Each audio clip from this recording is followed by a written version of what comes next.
All right. I think we are up and running. What I will do is jump over to our chill stream layout and do kind of an intro and we'll get started.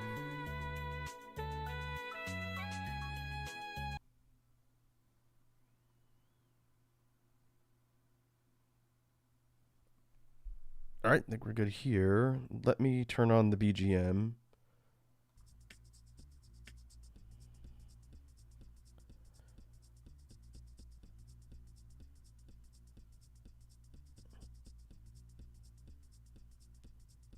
So I'm going to boost it a little bit. You guys can let me know if it's too loud or you're having trouble hearing me, or if it's too soft.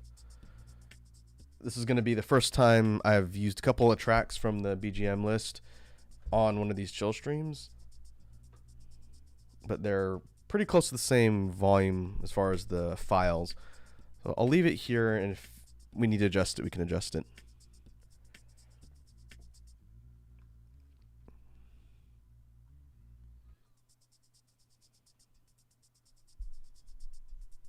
Penguin Party's here. Penguin says, "Hi, Raku. What's up, Penguin? How you doing today? You able to hear everything all right? Is the BGM too loud, too soft? Let me know how it sounds on your end."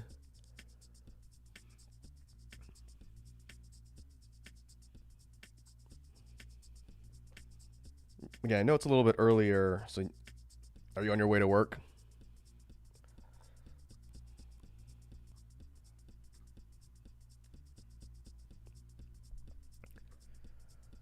Well, before we get into the majority of the stuff we're going to talk about on today's tier list, I just wanted to give kind of a real quick update for upcoming content here on our streams. Penguin says, "I'm good. Today's my day off and the audio is good." Oh, that's right. You're off today. All right. Thanks. Glad you could jump on and join us. For upcoming content next week, I need to think a little bit about what I'm going to be structuring for content. We will be looking at some new stuff gaming-wise. The poll I put up on Twitter, which I haven't checked recently. I guess I could see what it looks like now. Was asking you guys what fighting game you wanted me to talk about. And as of today, Skullgirls is in the lead. So unless something changes over the weekend, I'll most likely be talking about Skullgirls on stream at some point next week, which is good. It's one of my favorite fighting games, and I haven't revisited the game in quite a bit. So we'll take some time to talk about that one. For other types of content, we'll be most likely continuing with our uranium playthrough as we take a tour of the nuclear apocalypse. It'll probably be a mix of mostly gaming streams next week. Maybe I'll do 3. It'll depend on how many days I can actually stream, but we'll see. We're going to be restarting Resident Evil 4 on Sunday. I gotta try and get some stuff taken care of for that, but that'll be up and running. That playthrough is going to be kind of like a vengeance playthrough on New Game Plus, and it's definitely not going to take as long to play through the entire game. It's really more of just a fun way to run through and check out some of the perks for New Game Plus. I think that'll probably be a few streams. Shouldn't be more than 2 weeks worth of sessions, I think. But other than that, I think we will have a pretty full schedule next week of stuff to look at. Maybe we can try and do a drawing stream. I don't know. We'll have to see. But for today, we're going to be jumping back into tier lists. I'm going to switch formats to the tier list layout, and I'll show you guys what we're going to be starting with today.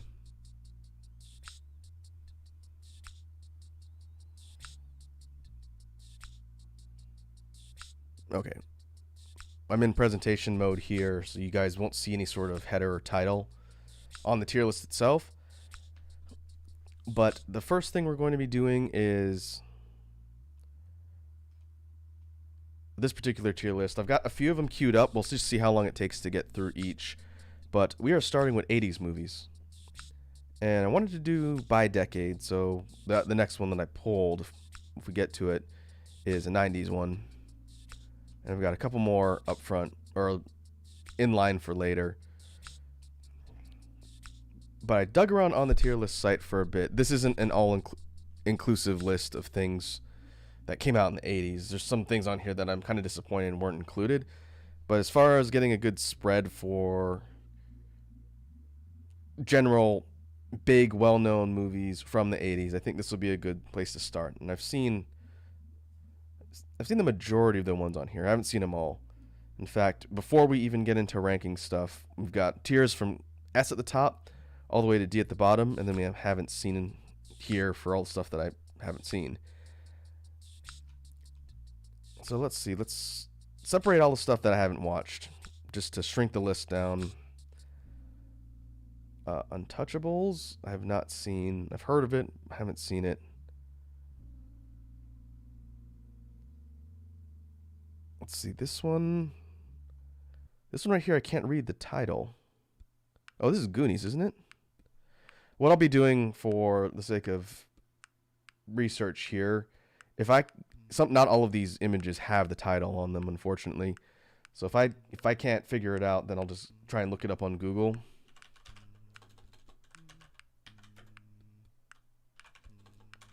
And see if I can find the image they've used here, because some of these movies, depending on where they were released, have different box art or promo art. Let's see.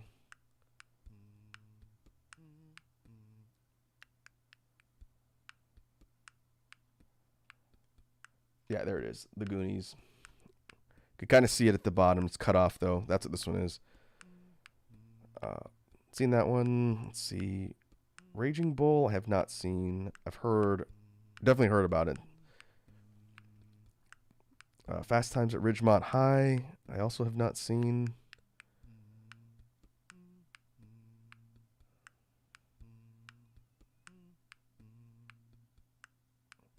I don't know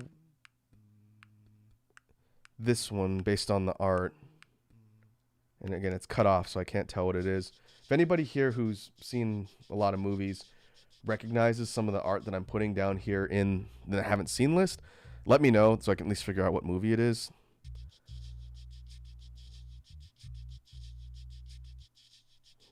Let's see. Oh, this one, I had to look this one up too. This one is called Death Race 2000.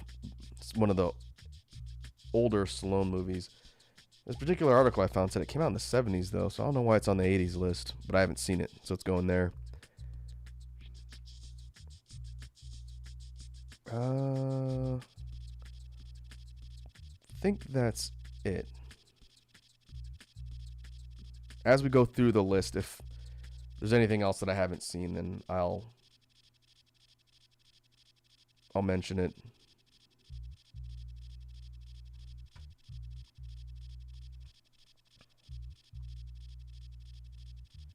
So we'll go ahead and start at the top. This first one, obviously Star Wars. The last two of the original trilogy came out in the 80s. The first one came out in 79, I believe, which is why it's not on the list here.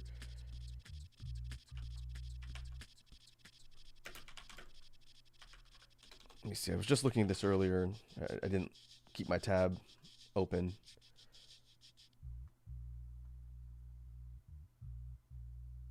Let's see. Oh, yeah, okay. This one right here is Empire Strikes Back, which means this one here is Return of the Jedi.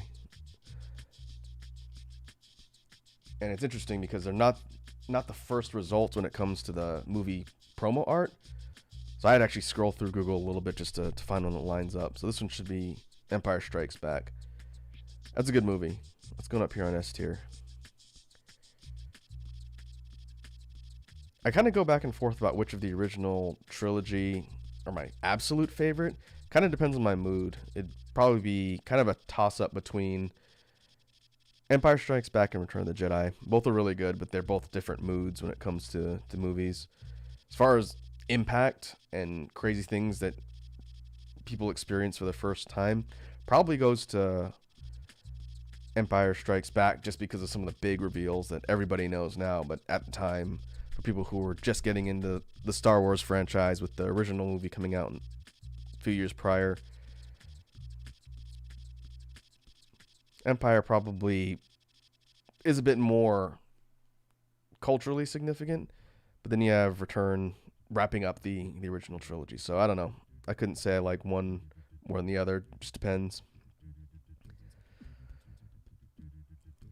Next up, we've got Risky Business. This is a pretty well-known movie for our buddy Tom Cruise. He was a lot younger when he did that one, too. I thought this one was alright. I'm going to put it in C tier. Didn't really wow me. It's got some iconic moments like him dancing around in his underwear. But other than that, nothing about the movie really stuck with me.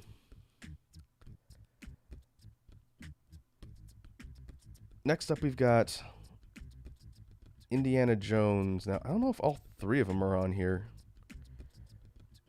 When did... Oh, actually, I can look it up. Maybe this is the second one? Let me Google...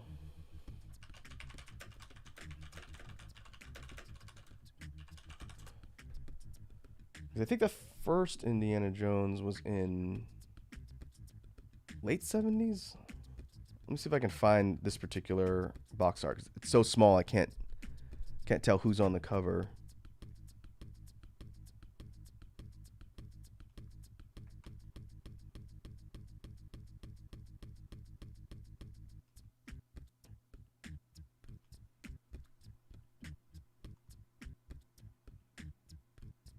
Now, Penguin says, I just finished my homework.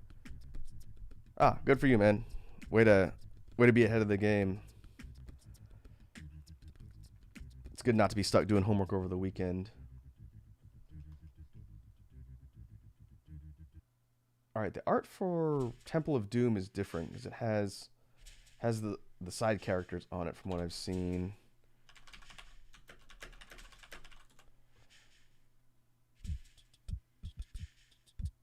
Okay, this has got to be Raiders of the Lost Ark. Most of the stuff that I see in the results match up with a version of this particular box art. Raiders of the Lost Ark is good. I'm putting that up on A tier. It's a pretty classic movie. Holds up really well. It's a lot of fun. Penguin says I have to work over the weekend. Well, that does suck, but at least you don't have to do your homework over the weekend on top of work.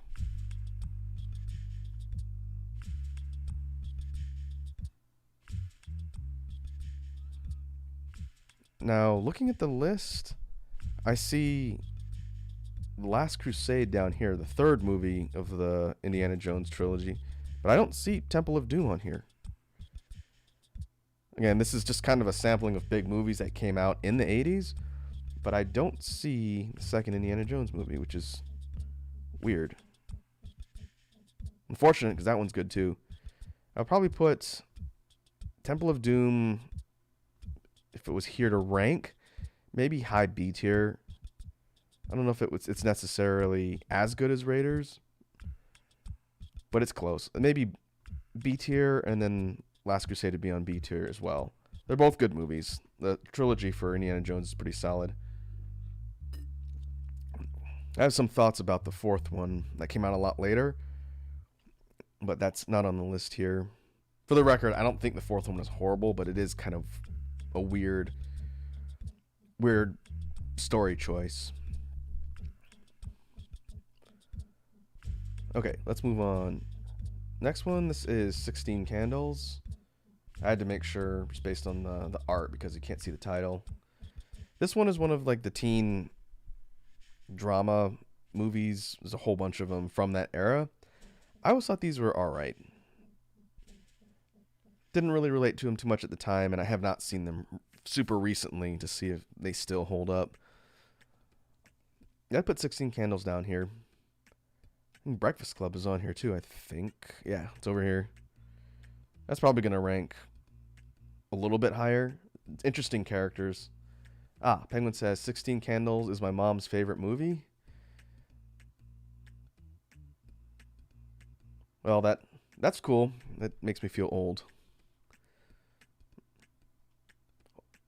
I am probably older than your mom, Penguin.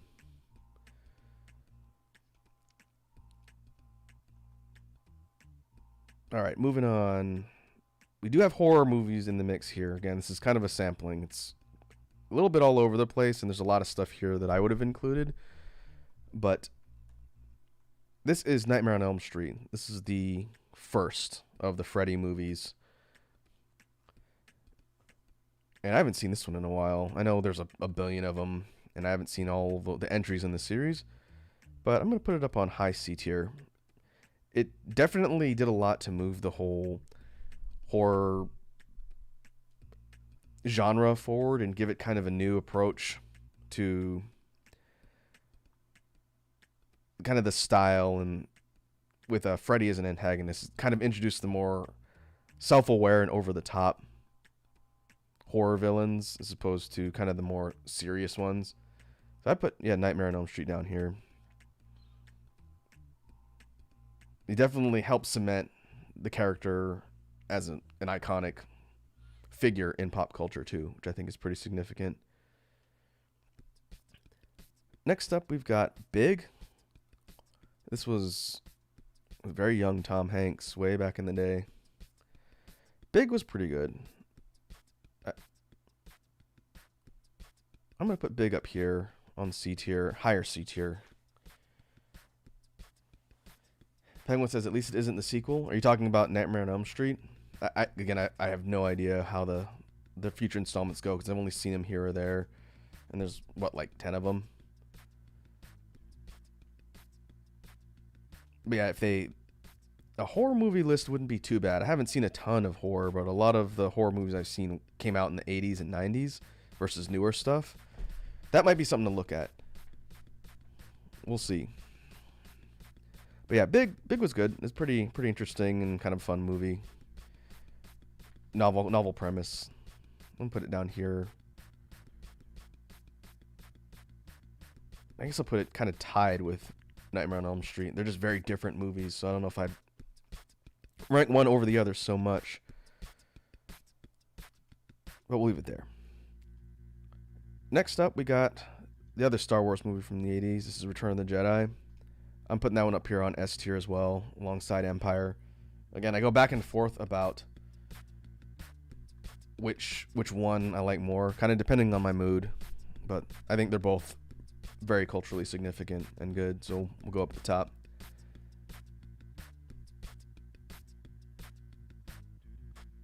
Penguin says, I've seen a bit of 1 and 2, but 2 tried to be Evil Dead.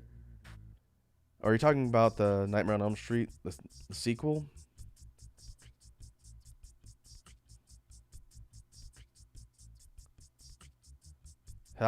Edward's here. Hey, what's up, Edward? Edward says, Tom Hanks in Big was like the 9,000-year-old dragon lolly, but backwards. Yeah. That's a really interesting way of describing it, but you're not wrong. Kind of like I guess what they would see like Freaky Friday and the concepts later. Pretty sure Big was first. Although the original Freaky Friday is much older than that, but the more modern ones. And Penguin says, yes, I'm talking about the Nightmare on Elm Street sequel. I can't separate the movies apart because I haven't seen them in so long. But as far as them trying to kind of stylize like Evil Dead, if they were out around the same time, then yeah, I could definitely see that. Penguin says, I haven't seen Big, sadly, but looks fun. It's a fun movie. If you get a chance to watch it on a streaming service or rent it or whatever from your local Blockbuster video, I would check it out. It's a pretty funny movie. Moving on. Airplane. This is the first dedicated comedy on the list here. This is probably going to be a bit of a hot take, depending on who you are and what your tastes are, but I'm going to put Airplane up here above Indiana Jones. I love Airplane. It is, as far as comedies go, out of the 80s, one of the top tiers when it comes to comedy. Leslie Nielsen is the comedy god and his influence on comedic style. Anybody who's got a remote interest in comedy has got to be influenced by him a little bit. And Airplane is hilarious.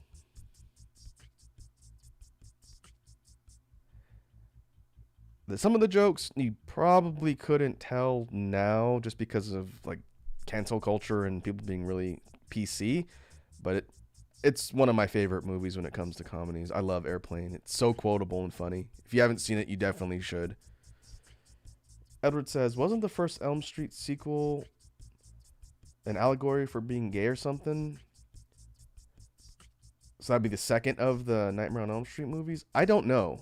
Again, I don't know anything about the second one. What was it called? It was just Nightmare on Elm Street 2, Freddy's Revenge. Yeah, I haven't seen that one in so long, so I couldn't tell you. Wouldn't surprise me though. They definitely tried to mix in different kind of underlying messages on top of like the crazy over the top horror.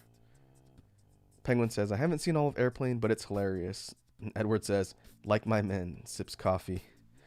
There are so many good gags and jokes in Airplane. Like, to list them all would take in a really long time, like a whole video essay type format. But one of my favorite gags that was pointed out to me somewhat recently, I never noticed it, and I've seen that movie a lot.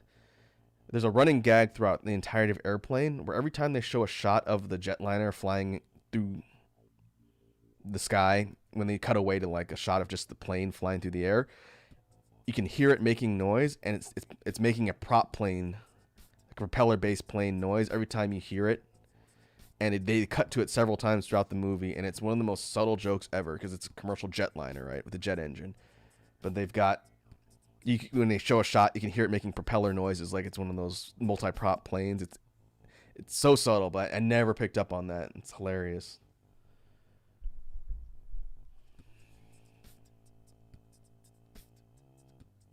Penguin says, I was actually just writing an essay,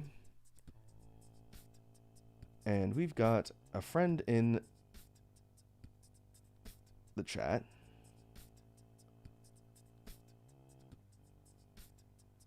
Let's see. That'd be a good opportunity to test out the band function, which I've never used before. Let's see. Hide user. I thought there was a straight up boot from chat. Oh, okay. If I hide someone from the channel, it just deletes everything they say. All right. Edward says he's getting spam bots now. My boy's really getting famous. Oh yeah, he can definitely tell you're starting to hit the big time when you start getting the porn bots spamming you. It's just like on Twitter. Yeah, that should be gone. Penguin says, why here of all places there's a site for that? You know the answer to that, Penguin, because it is free marketing and easy for people running bots to just spam whatever shady links they've got because there's no real regulation. I wonder if I can just report that person too.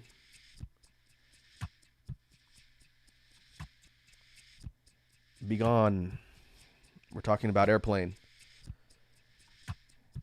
But yeah, Airplane's great. I could talk forever about all the hilarious gags in there, but the jive conversation with the two dudes and the one lady who speaks jive is hilarious and something you could probably not get away with saying now. You have the "Don't Call Me Shirley" reoccurring gag. It's great. Penguin, if you've only seen part of Airplane, I encourage you to watch the whole thing. It's fantastic.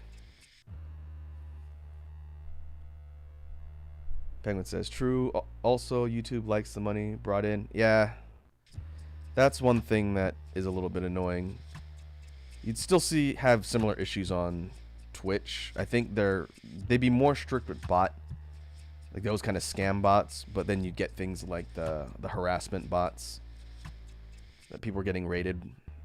I don't know if they completely fixed that, but what are you gonna do? But let's move on. Next up, we got Beetlejuice. This movie's pretty underrated. I never hear people talk about Beetlejuice.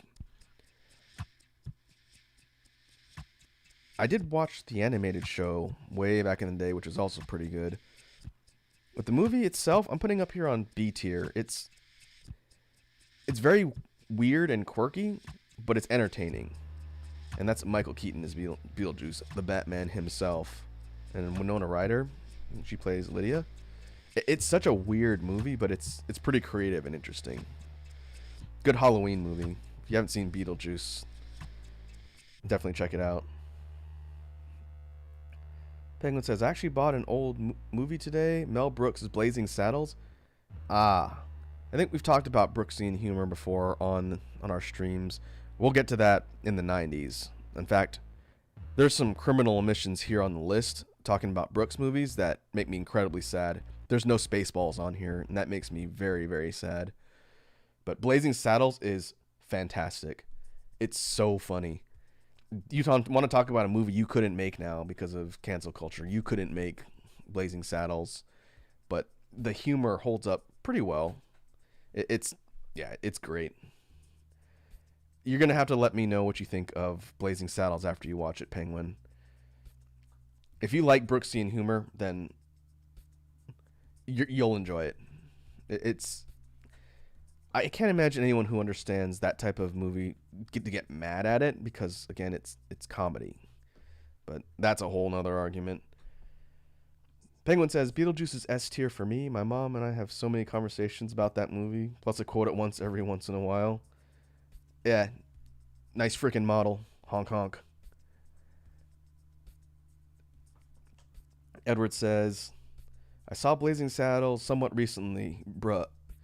Was that for the first time, Edward, or had you seen it before and just rewatched it? Rewatched it recently. Either way, yeah, Blazing Saddles is great. Penguin said, I'll message you my opinion on it later tonight. All right, good on you, man. Let me know. I'd be curious to hear your thoughts. I haven't seen Blazing Saddles probably in a few years. I rewatch it when I get a chance, and I don't own it. I should. Oh, Edward says first time? Okay. Well, good. We won't quote anything here since Penguin hasn't seen it, but yeah, I recommend the entire Mel Brooks catalog of stuff. It's great. Classic humor. Penguin says, I bought it at Walmart, and it was in the $5 bin. Okay, like one of the bargain DVDs you can get there. It's a good deal. It's a good deal for a good movie. All right, let's move on. Next up, we've got Spinal Tap, or this is Spinal Tap, technically. I'm going to put Spinal Tap here on C tier. It's good.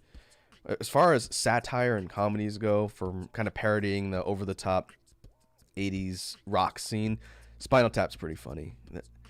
This movie is where the turn it up to 11 joke came from that is super ancient now.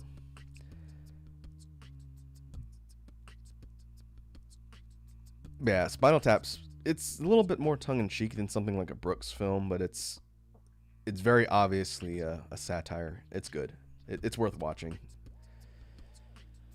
Penguin says, also, I've seen Spaceballs, one of my all-time favorite movies. Yeah, man. Spaceballs is up there at the top. In fact, like I said, the fact that it's not here on the list is really disappointing, because that'd probably be an S tier for me.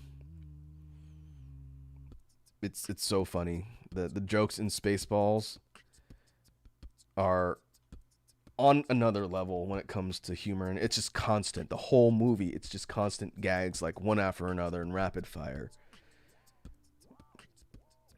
You have John Candy is great in that movie. Bill Pullman's hilarious in that movie. Rick Moranis' Dark Helmet is awesome. So many good jokes. The Comb the Desert one's one of my favorites. There's a lot. There's a lot of really good jokes. Mel Brooks's Emperor's Screw. Yeah, that Spaceballs would be S tier. Blazing Saddles would probably be high A. Maybe I'd put it right after Airplane. All right, let's move on. Back to the Future. There's only one Back to the Future movie on here. This is the first one. Pretty sure. It's weird. Some of these, I guess they don't really have multiple installments aside from Star Wars. Original Back to the Future, also good. Put it up here on A tier. Maybe it's sacrilege to put it above Indiana Jones. I don't know. I'd say they'd probably be kind of tied for the spot here up near the top of A tier. Back to the Future is great. Of the three, I think the second one's my favorite when they go to the future. Probably 2, 1, 3. 3 I thought with the Western was fine. Some people don't like it, but I thought it was fine. Not my favorite, but I think it was a decent way to kind of cap off the franchise. But the first one, yeah, definitely awesome. Michael J. Fox is the man. And a good old Christopher Lloyd, who is still kicking and like, he must be close to 90 years old. How old is Christopher Lloyd?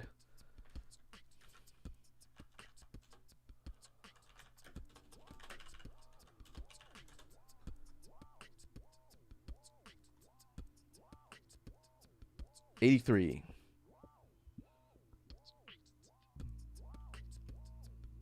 And he still does stuff. I don't know how actively he's working. I remember seeing him in I think it was a Rick and Morty promo they did recently, which is pretty meta given how that show is created.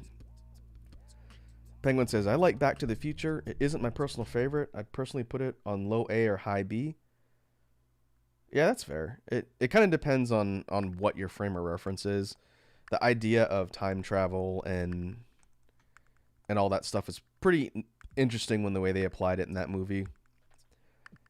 What I liked about the second one was it takes place in like 2015, I think it was, because there's a whole stir and people were talking on the internet when the year Back to the Future was predicting actually happened.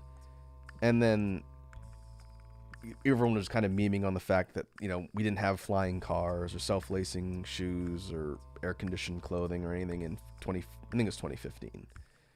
But I think, didn't Back to the Future 2 predict like Donald Trump winning the presidency or something like that? It was weirdly prophetic in some ways and then completely off the mark for what 2015 would actually look like. Very very weird, but both fun movies.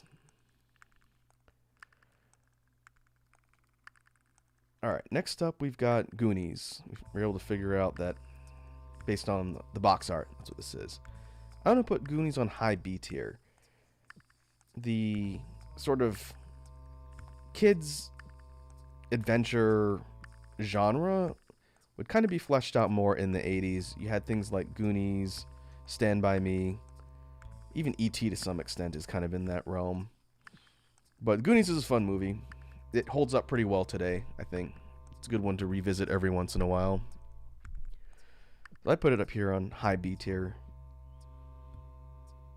Just kind of an entertaining journey from start to finish and kind of help define that genre for... I don't want to say it's a straight up kids movie, but... Goonies is fun. Edward says, I think they predicted baseball team winning a championship or something. Yeah, I think there was that too. Maybe it was The Simpsons that predicted Donald Trump was going to be president. It was something in media. But for Back to the Future, the biggest thing that was hilarious to me was the fact that we didn't have flying cars. And I think they brought back Michael J. Fox and Christopher Lloyd to do like a kind of special little event thing online for that year, whatever years they predicted. I think it was 2015.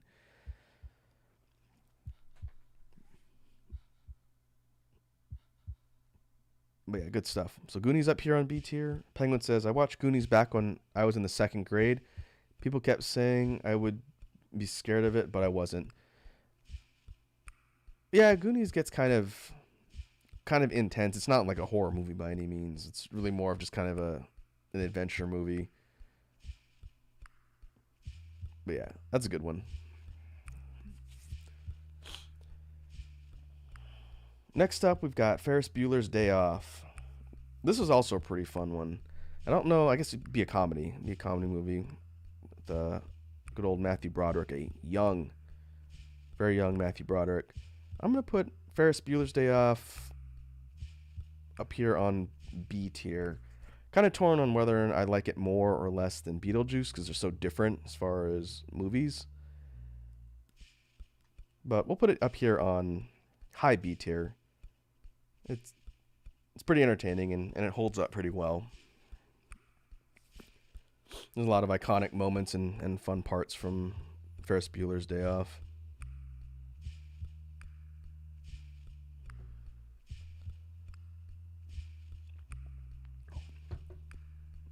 All right, moving right along, we've got more horror question mark.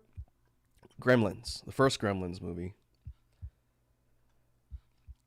I am going to put Gremlins up here on low A tier. I really like the Gremlins series. They're really fun movies that really kind of flip a lot of the tropes of horror at the time. Kind of the same way Freddy did down here. The Gremlin movies were horror, but they were horror comedy. And they didn't take themselves too seriously, and the whole lore and everything, which is kind of dark and creepy, was tempered by the fact that the Gremlins themselves are these really mischievous, troublemaking creatures. And the second one, which I really like too, is not on the list. That one would rank pretty highly as well.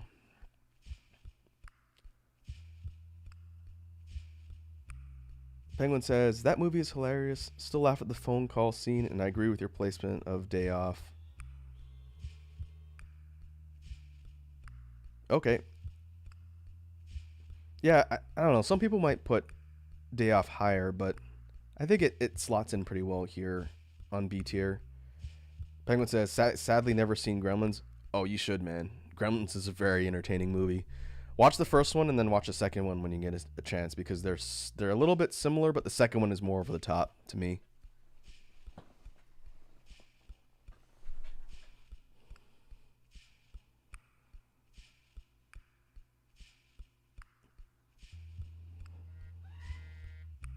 I'll turn my phone off. But yeah, as far as kind of horror / comedy movies from the 80s, Gremlins rate's pretty high. It's a good one. Next up, we have the first holiday movie on the list, and not the last. I think there's only 2. We've got Die Hard. And this one is kind of interesting because the promo shot has the Twin Towers to show you how old it is. But this is our boy Bruce Willis. One of his, not his first movies, but definitely one of his breakout ones as far as being an action film star. And I do like Bruce Willis. He's a pretty entertaining actor. And Die Hard is rad. It is, in my opinion, one of the best holiday / quote-unquote Christmas movies because it takes place around Christmas time. It's definitely up here. I'm going to put Die Hard high A tier. I'm going to put it above Indiana Jones, below Back to the Future. Edward says, are there any sequel movies that you would rate higher than the original? Good question. I think a good example of that, and probably not too controversial of a take for me, would be Star Wars. Right? If we were to take the original 3 Star Wars movies, the second and third movie I would rate higher than the first, just because they have a bit more impact to me. All 3 of the original trilogy I like a lot. I think they're god tier overall. But if I were to rate A New Hope, it'd probably be last of the 3. That doesn't mean it's bad. It's just the other ones have more of an impact, kind of, to me. So, just for example, the first movie was groundbreaking and revolutionary and blew everyone's mind. But the reveals in the second movie, I think, blew people's minds even more.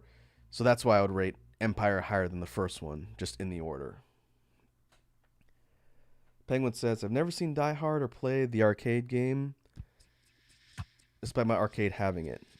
Okay, well, we're going to put together an informal list of classic 80s movies that Penguin needs to watch when he gets a spare minute, when he's not doing his homework and studying. Die Hard, you need to watch. As far as action movies go, it's up there. It's up there. I can't really give away too much because there's so many good moments, but watch Die Hard. The second and I think third ones were kind of all right, but as far as impact, watch the first one. It's good.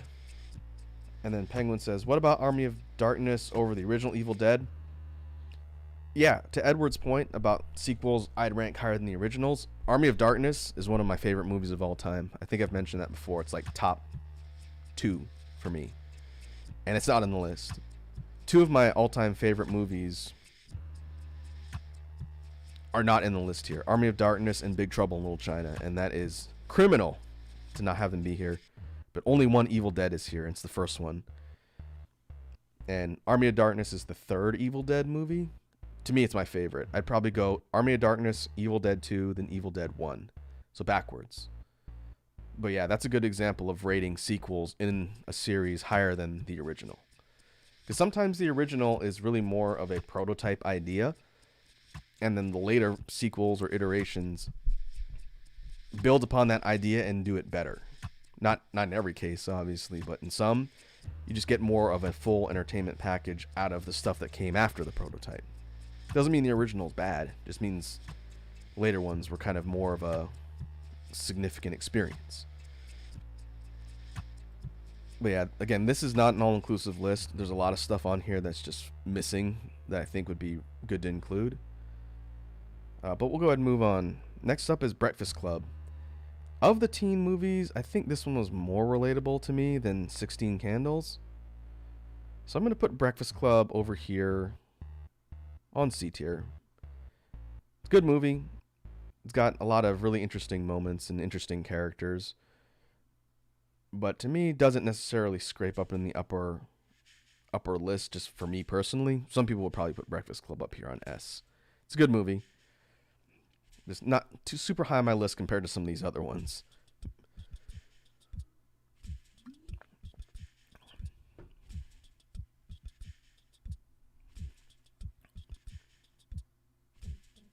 I just realized I don't know if my song title thing is updating. Oh no, it just straight up closed. Okay. Let me fix that real quick. Because you guys won't be able to see the title of the BGM tracks.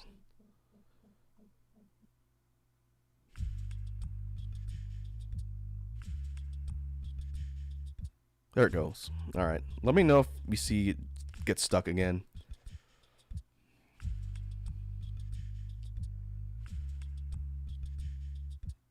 Penguin says, "Be right back. If I don't come back, please do Terminator 2, Scarface, and Ghostbusters justice." I meant to go look that up. Does that mean the original Terminator is not on here? What's the box art for Terminator 1 look like?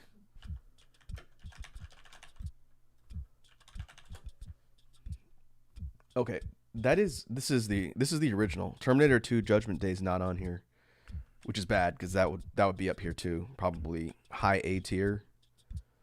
This is the first one. Our boy Arnie. We'll get there and rank this one. But the rate we're going, we're not going super fast. So if you get a chance to jump back in, you'll be able to see where we've placed a lot of the stuff here. Next up, we got Platoon. This is the first army type movie here on the list. I haven't seen Platoon in ages. It was pretty good. It's a good war movie. So I'm gonna put Platoon at the top of C tier. I'd have to watch it again to give it a more accurate rating, I think. But it was a good movie. A lot of iconic characters. I was gonna go look up who was in it because I can't remember. A lot of big name actors were in Platoon. Oh, I knew William Dafoe was in there. I do like Willem Dafoe a lot. He's awesome. Charlie Sheen, Johnny Depp, Forrest Whitaker. Keith David was in Platoon. A lot of really young versions of all these actors back in the day.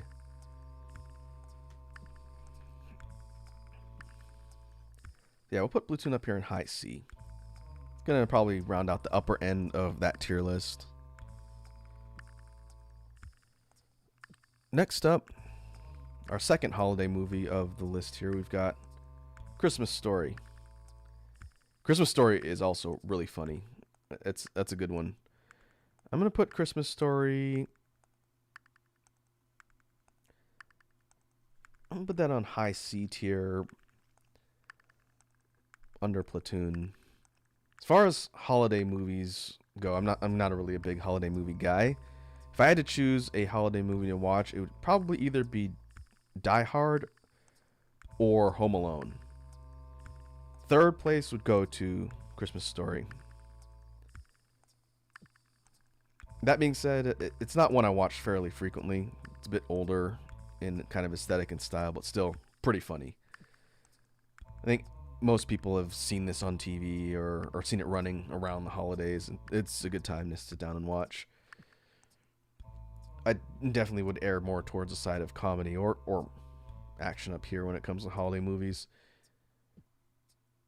And speaking of which, I just realized none of the vacation movies are on the list here.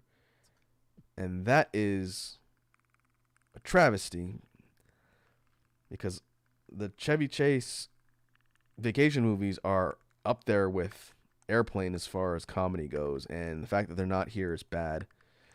The original is good, Christmas Vacation's good, Vegas Vacation is good, Europe Vacation was okay, but oh man, I can't believe they didn't put any on here. At least the first one. Yeah, again, this is not an all-inclusive list. There's stuff missing from here. That's okay. Next up, we've got Who Framed Roger Rabbit. This one was interesting because I think this was the first example of a movie that blended animation and live actors.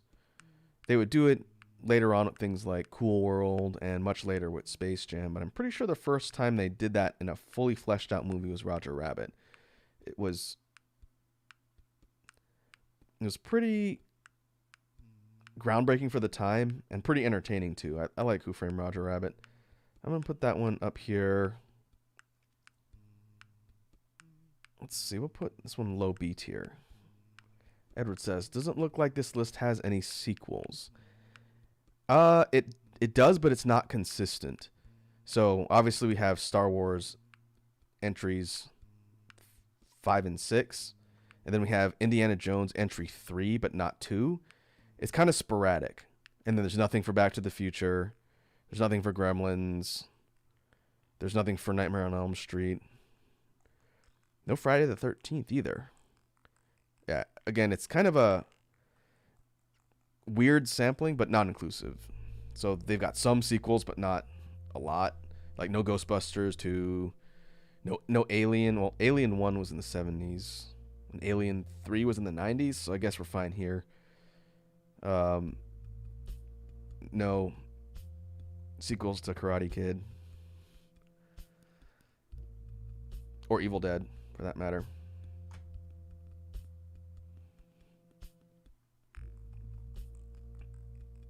But as far as lists go, this one was one of the most complete that I could find that had a good list of things to talk about. If I was going to construct this one for the 80s, it'd probably be by genre. Because trying to put comedies in the same tier list as action movies in the same tier list as sci-fi is just difficult. You can do it, and we'll rank them appropriately here, but it's a little bit sporadic. That's fine.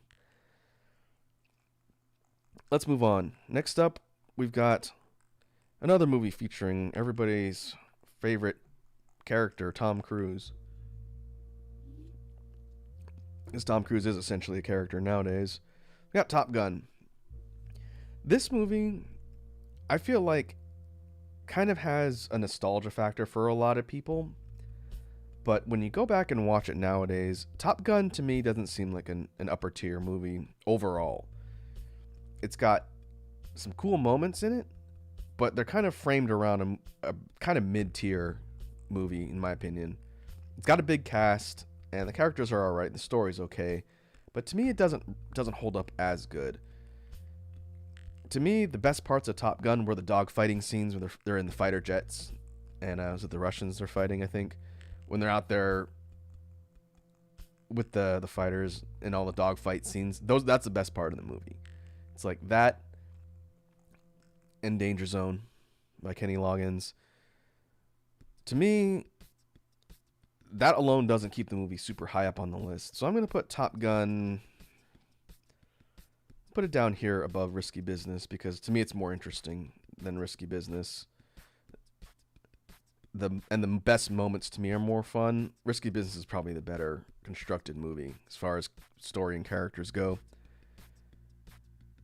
Yeah, be interested to see if people disagree with me on that one. But yeah, we'll put Top Gun down here. Next up, we've got Scarface. One of the classic mob movies. One of the most iconic of all time. I'm kind of surprised there's no Casino on here. And I don't remember what year Goodfellas came out. There's a whole lot of mob movies that aren't here on the list. But Scarface is good. It's a very interesting story.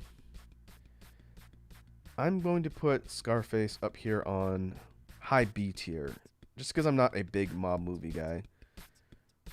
It's well executed, and it's got a lot of really cool scenes and interesting moments. I get the feeling Penguin will rate this one a little bit higher. We'll see if he comes back. But yeah, Scarface is good.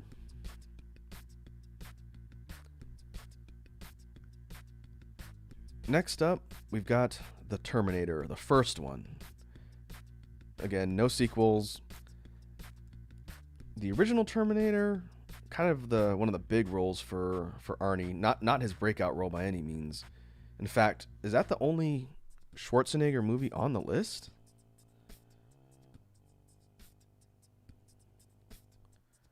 Let's take a look through here. I think there's only one. Yeah. The original Terminator. That's really bizarre, considering one, for the big two action actors that broke out in the 80s and really got big. You got Schwarzenegger, obviously, and Stallone. Stallone's another one. There's no Rocky. When did the first Rocky movie come out?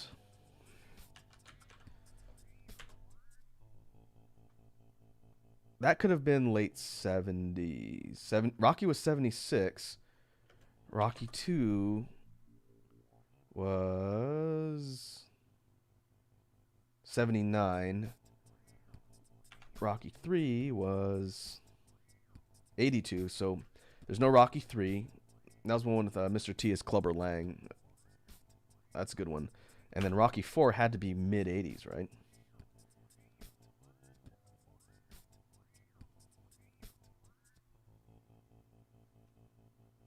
Let's see. 85. With the good old Dolph Lundgren as Ivan Drago. Edward says, my brother really liked Scarface and those mafia-type movies. Yeah, there was a lot of them. Stuff like The Godfather, Scarface, Casino, Goodfellas. There's tons. Yeah, not my favorite genre, but very interesting to watch.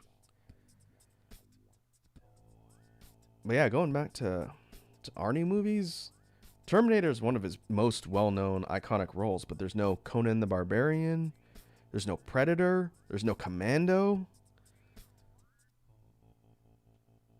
That's nuts. So many huge movies. Maybe they're not the biggest of all time, but you'd think they'd be included. And for Stallone, there's no First Blood, there's no Rambo, there's no Rambo 2, there's no Rocky. Demolition Man would have been 90s, I'm pretty sure. There's no Total Recall. Yeah, I don't know. Edward says there's no Twins. That's true. There's no Twins. There's no Coming to America. Yeah, there's a lot missing from this list. So that's unfortunate.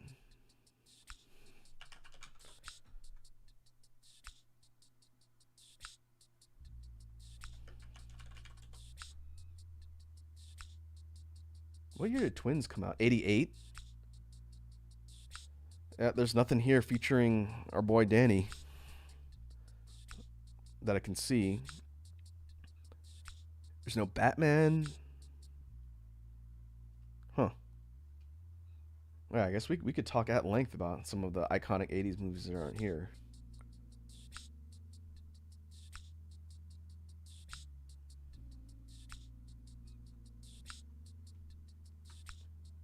Oh well. As far as ranking the original Terminator, I'm going to put it on low B.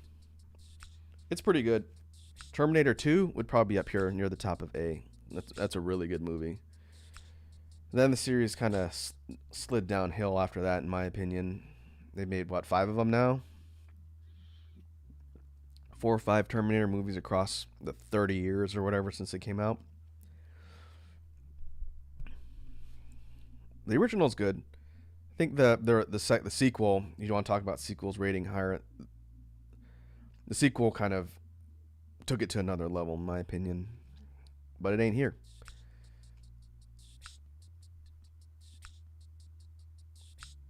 Next up, we have The Karate Kid. I should say the name correctly, as a former martial artist myself. This movie is interesting. I am very mixed on the series of movies for The Karate Kid. And it's not because I think they're bad. It's just when you've studied martial arts, movies like this tend to frame a little bit differently later after you've studied in martial arts. And I studied a similar style of karate that they use in this movie, not the same one, kind of a separate school, without getting into the specifics there. But if you take out the kind of unusual incorporation of martial arts, it's a fine story. Like, I wouldn't say any of the movies are bad.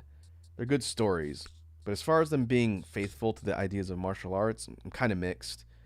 The idea of martial arts is kind of moral principle guidance and building life skills is good, but at the same time a lot of the framing around that is a little cheesy to me.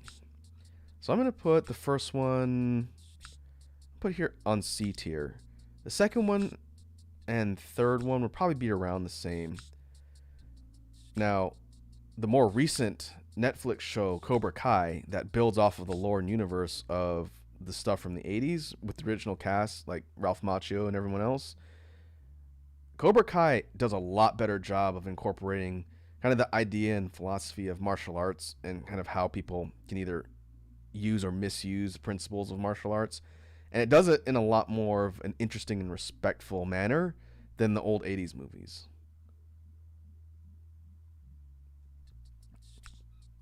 But yeah, as far as these go, it just seems like martial arts was used a bit more as like an accessory in these old movies, and they did a lot better job of kind of making it more integrated into the like core concepts of the content in Cobra Kai. That's why I like Cobra Kai a lot. Edward says, "What? You don't know the classic running face first into your opponent's foot technique?"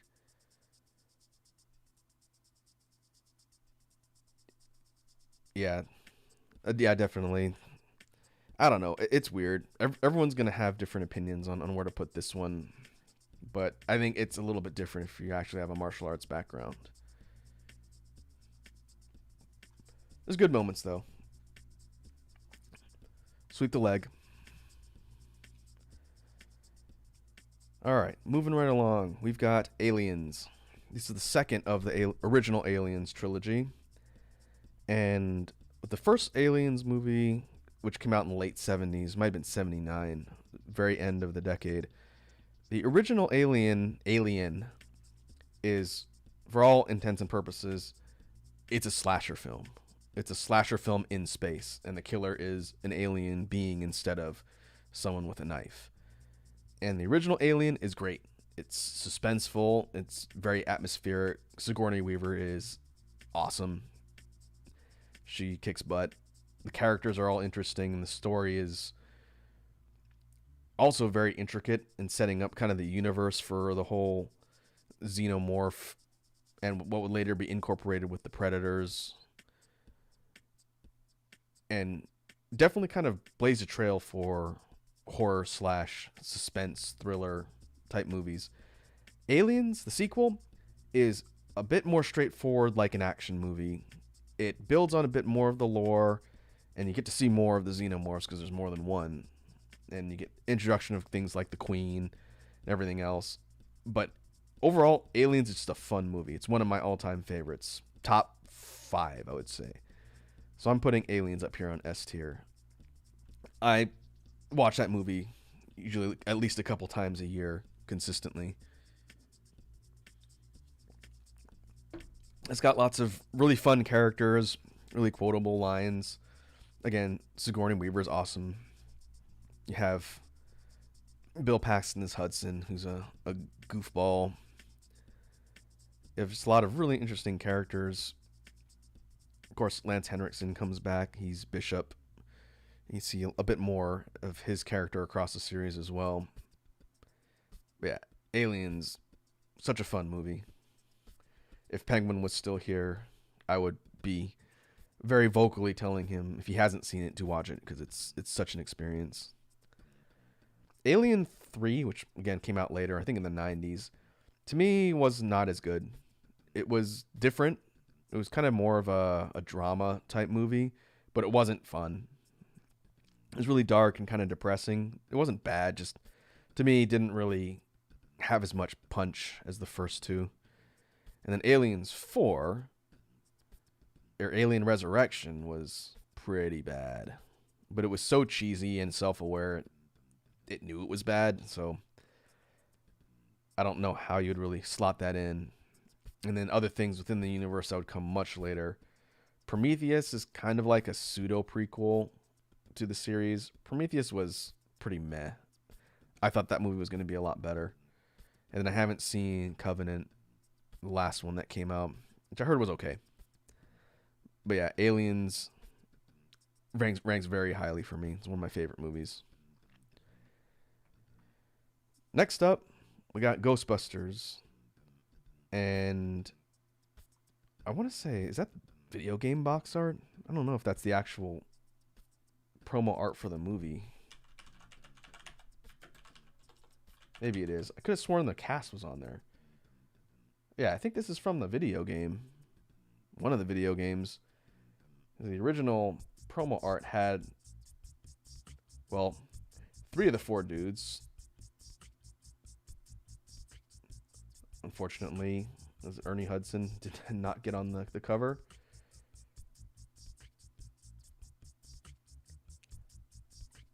But where are we going to put it? Where are we going to put Ghostbusters? It's going to rank pretty high. I love Ghostbusters. It's also one of my favorite movies. Probably top 10. We're going to put it up here above Airplane. Not because it's a better comedy, but because I think it's a more entertaining movie. The cast of characters are great. The action and storyline are really interesting. Ghostbusters is going up here. Fun movie. Good to watch around Halloween. Entertaining overall. The sequel was okay. It was fine. I'd probably put the sequel in high B. But it's not here on the list, so we're going to keep moving. As we're kind of exploring the tier list and seeing what's here, another one that's one of my all-time favorite movies from the 80s that's not on the list is Blues Brothers. Blues Brothers, what year did that come out?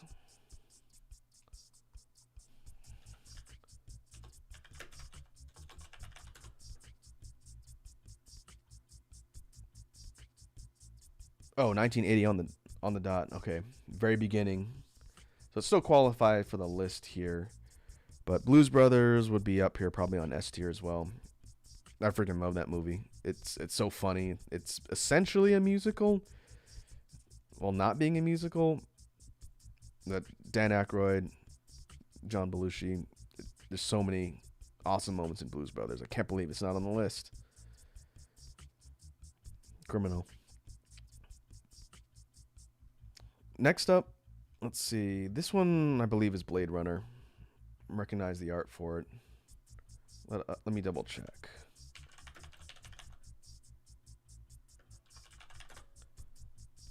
Yeah. All right. First result. You kind of recognize Harrison Ford there. Original Blade Runner, which came out What was that? Early 80s?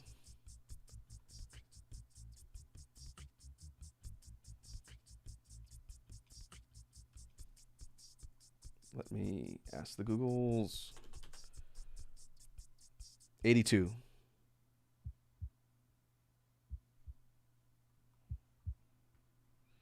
Blade Runner's good. I'd put that one probably up here on B tier. I'm going to put it a little bit towards the middle. I think I need to rewatch that one. It's been a while. With the idea of the far off, semi dystopian future, ultra future. Pretty interesting. It's a good sci fi movie. I think it'd rank probably a little bit higher on a straight sci fi tier list, which I have been looking around for. I don't know if I have time to talk about it today. But the original Blade Runner is good. I never saw the remake they did. I heard it was kind of okay. I think it didn't really wow people. But the original's a good ride. I remember the set pieces and the imagery a lot more. But the whole far off future sci-fi genre, which I think technically Terminator would count there as well. There's not a whole lot of entries in sci-fi itself. There's a few. Like there's no Johnny Mnemonic starring our boy Keanu Reeves.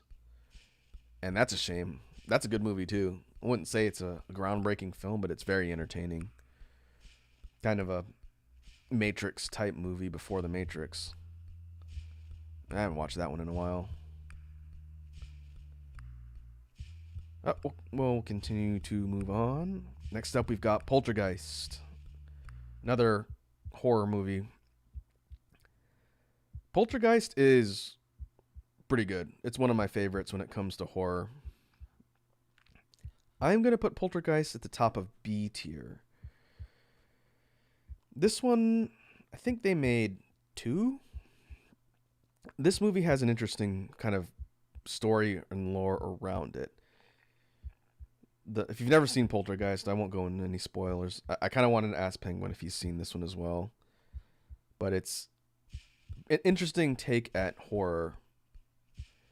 And kind of has some twists and turns. And overall, I like the imagery and the kind of design of a lot of the stuff you see in that movie. And overall, it's just does a good job of being creepy and unsettling. But from what I've read, there were problems after the movie was made. Like a bunch of the cast died. I think the little girl and some of the other folks that worked on the movie mysteriously died. And so there's kind of an unofficial urban legend that the movie was cursed. And I don't think they made a second one. Did they make a second one?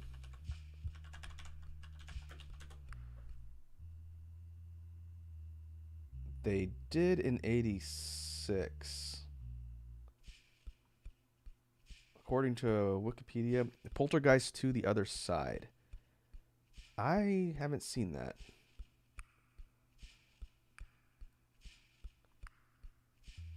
I've just seen the first one. Oh, there's a third one in 88 called Poltergeist 3, and then there was Poltergeist 2015, which is a reboot.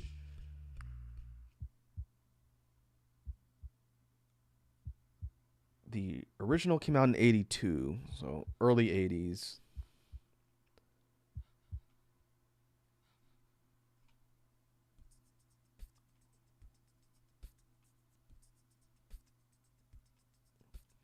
Let's see. I'm just reading through the wiki here to see if there's anything that mentions like the issues with the cast. I could have sworn it was Poltergeist where a bunch of people died. Let's see. Home media.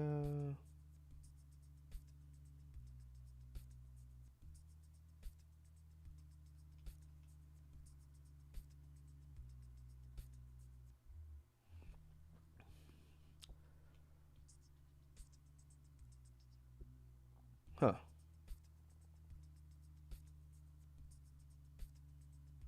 Production. I don't see anything here.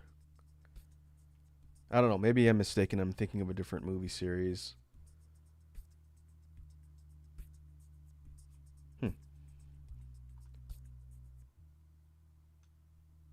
Edward says Exorcist. Oh yeah, there's no Exorcist on here.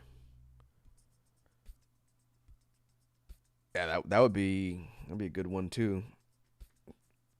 Definitely if this was more of a horror oriented tier list. But yeah, no Exorcist. That was a pretty intense movie back in the day. Never look at split pea soup the same way ever again. That's for sure.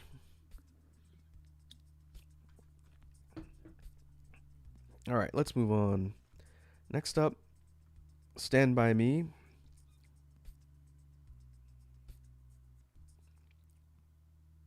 Oh, Edward says Exorcist is the one where a bunch of people died. I don't think that happened on that particular movie.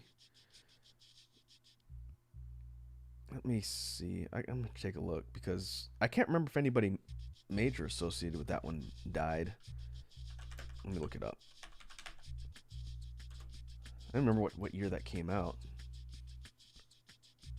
Oh, that's why Exorcist isn't on the list here. It came out in 73. Well, I didn't realize it was that old.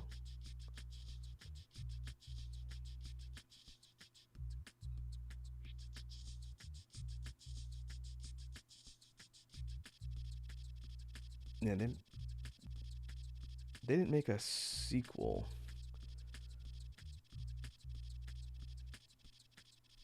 I'm just looking at the different relevant things in that universe. 'Cause I've only seen the original. I haven't seen the second one, Exorcist 2, The Heretic in 77. Exorcist 3 in 90. Huh. It's a whole cinematic universe, I guess. But yeah, there's no reference on the article on the Wikipedia about things with the cast. That's what I was looking for specifically.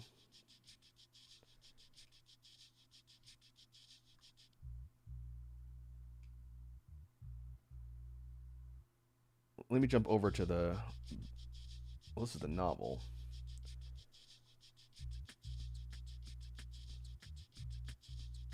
The novel came out in 71, and it looks like the film adaptation came out in 73. There we go. Exorcist film. Yeah, Linda Blair. Linda Blair was one who played Reagan, the little girl who gets possessed in that movie. And she's still alive. She's 62, in fact. But let's see. Production. Filming.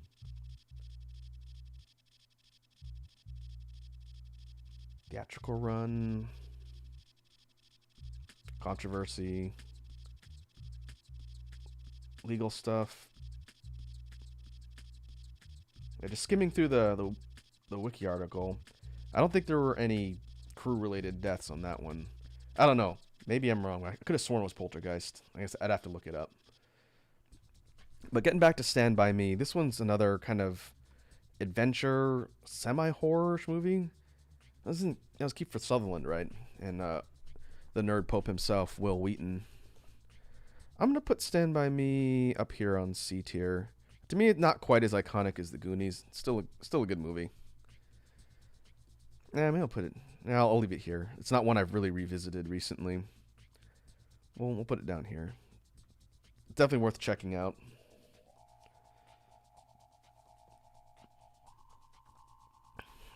Next up, we've got E.T. This is Spielberg, right? One of the classic Spielberg movies. E.T. is interesting to me because I know it's kind of a beloved film from the 80s. A lot of people have fond memories of it. And I don't think it's bad by any means. But for some reason, I don't find E.T. to be super compelling. Like, it's not a movie I would be chomping at the bit to go and rewatch. But it's definitely not bad. So I'm going to put E.T. kind of in the middle of the pack on C tier. It's definitely iconic and sort of set the stage for a lot of movies that would come later, but again, not one that I'm super compelled to revisit.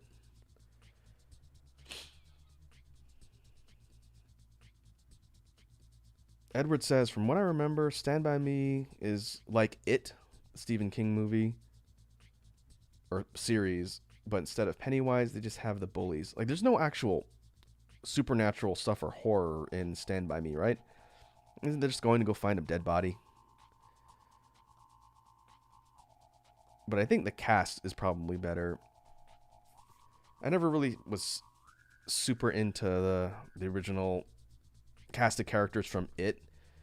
And It was a TV series first. I think they cut it into a movie later. I think it aired on TV. I'm surprised that's not here on the list at all. I'd probably rate It as an overall experience, maybe high C tier, maybe low B. The best part of It is Tim Curry, hands down. He's a riot in that movie.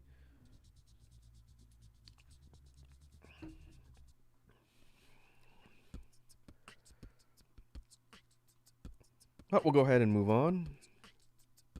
Let's return to horror again with one of my personal favorites, probably a runner for my favorite horror movie included in the list here, The Thing, John Carpenter's The Thing. This is a remake of the original, I think, Thing from Outer Space, which is much, much older. Very old movie. And I don't remember what year it came out. Thing from Outer Space. I think that's what it was called. Let's see.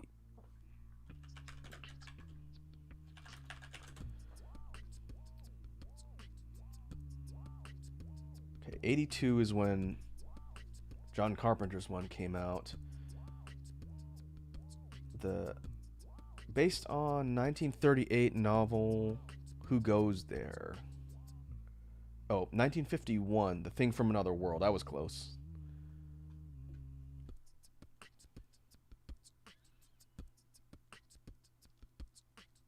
Okay, The Thing from Another World, 1951, science fiction horror film. It was black and white, I think.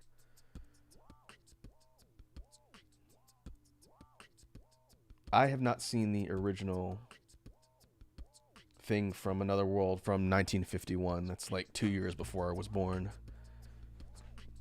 But the 80s one from 82 with John Carpenter is awesome. That's one of my favorites. Penguin's back. Penguin says, I'm back, just got done with my Christmas shopping. Well, that's good. I need to go and buy my online stuff, or people aren't going to get their gifts in December. Stupid supply chain issues.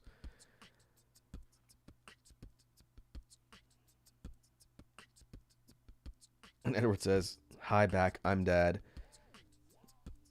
Edward is our resident dad joke guy whenever people come back to stream. Okay, where am I going to put the thing? Thing's going up here on A tier. I'm going to put it under airplane. There is a lot to be said about the way John Carpenter's The Thing is constructed from like a psychological horror perspective. It's a little bit of sci-fi horror, thriller, and suspense. It's got a really cool cast of characters. You got Kurt Russell, Keith David, Wilford Brimley, the diabetes guy's in there. And there's a lot of really interesting moments, and I won't spoil if you guys haven't seen The Thing, but one of the best use of practical effects in horror, I think, of that era. Penguin says, bought my greatest friend a very stupid gag gift. Oh, Edward says, what movie were you going to tell him to watch? Of the stuff we were talking about when Penguin was gone, Aliens. I don't know if he's seen it, so I was going to ask him. But Penguin, if you haven't seen Aliens, watch Aliens. It's awesome. Wazzy says, I barely get in, and I already hate this. Wazzy says, can you get opinions that don't suck? No, I have terrible opinions. That's why I do these. Penguin says, if you don't mind me asking, how old are you? 55. If you go back to my original debut, I gave my age at the beginning. I've been on the planet a long time. Penguin says, I've never seen any of the Alien movies. Okay, that's a problem, man. Go watch one when you get a chance from the late 70s, and then go watch Aliens, the second one. You have many homework assignments, my dude, but watch Aliens. Alien and Aliens. Terminator. Penguin says Terminator 2 is my second favorite movie, and Ghostbusters is fifth. Ghostbusters. I put Ghostbusters on A tier. Terminator 2 is not on the list because a lot of sequels are missing from the list, which is unfortunate. Terminator 2 would probably be near the top of A tier for me. Wazzy says you're not 55. I doubt that. That's fine. Penguin says, also, you sound great for 55. Thanks, man.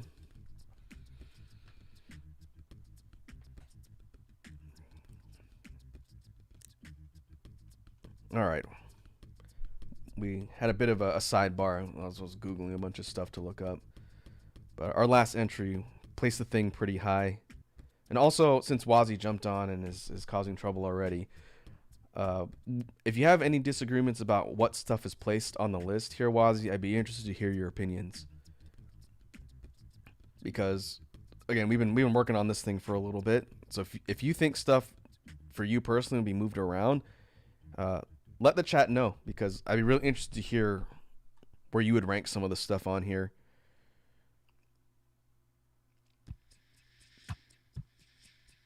But let's...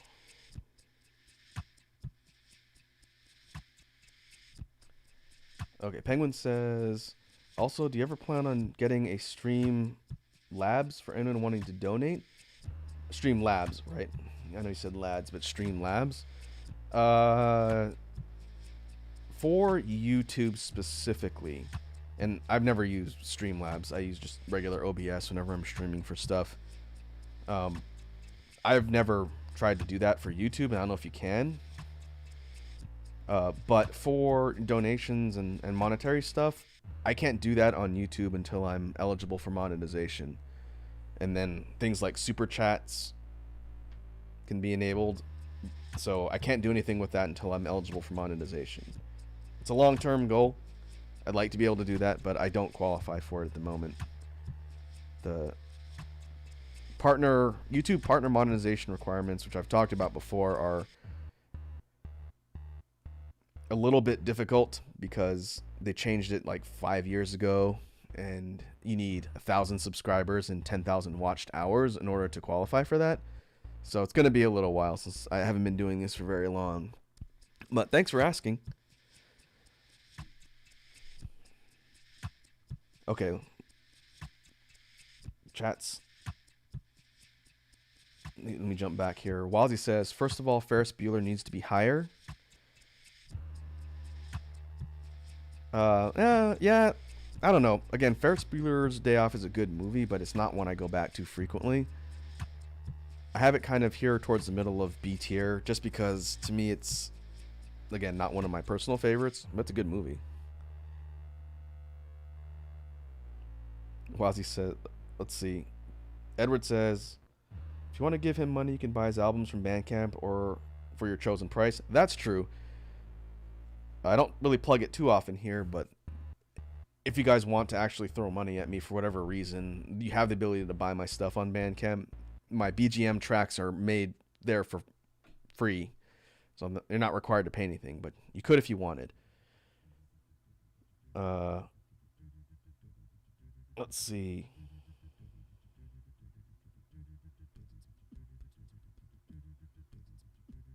Edward says, I don't think you can only buy them once. That would be weird. Yeah, in fact, I haven't tested that before. Wazzy says, you're also disrespecting Christmas Story. Penguin says, I personally agree with Ferris Bueller and love that movie. Wazzy. Christmas Story. The reason why I put it on C tier is mostly because there's other holiday related movies I like more. like I said before, I think before you guys jump back on, there's no vacation movies on here, which is an absolute crime. Christmas Vacation would rank higher than A Christmas Story to me, but my favorite quote unquote holiday movie is probably Home Alone and or Die Hard, depending on my mood. So maybe I could justify putting Christmas Story like A tier higher, but again, it's just not one that I really revisit. uh, Wazzy and Penguin are arguing in the comments about whether or not they agree or disagree. That's fine. I will continue to suggest that Die Hard is one of the best Christmas movies of all time, and I will fight people for that one.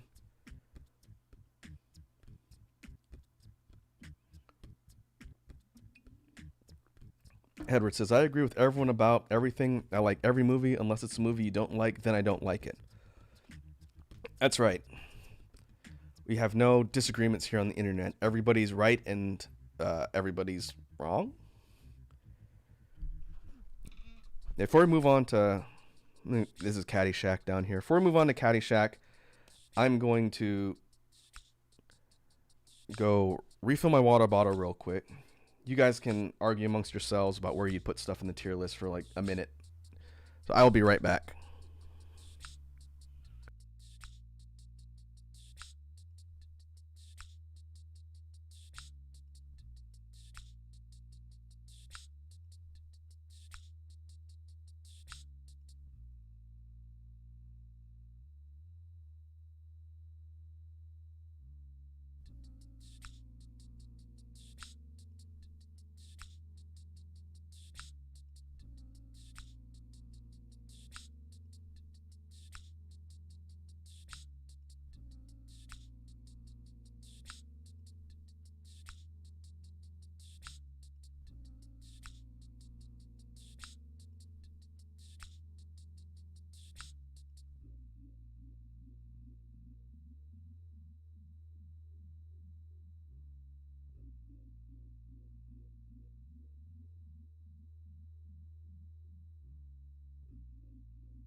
All right, what I miss?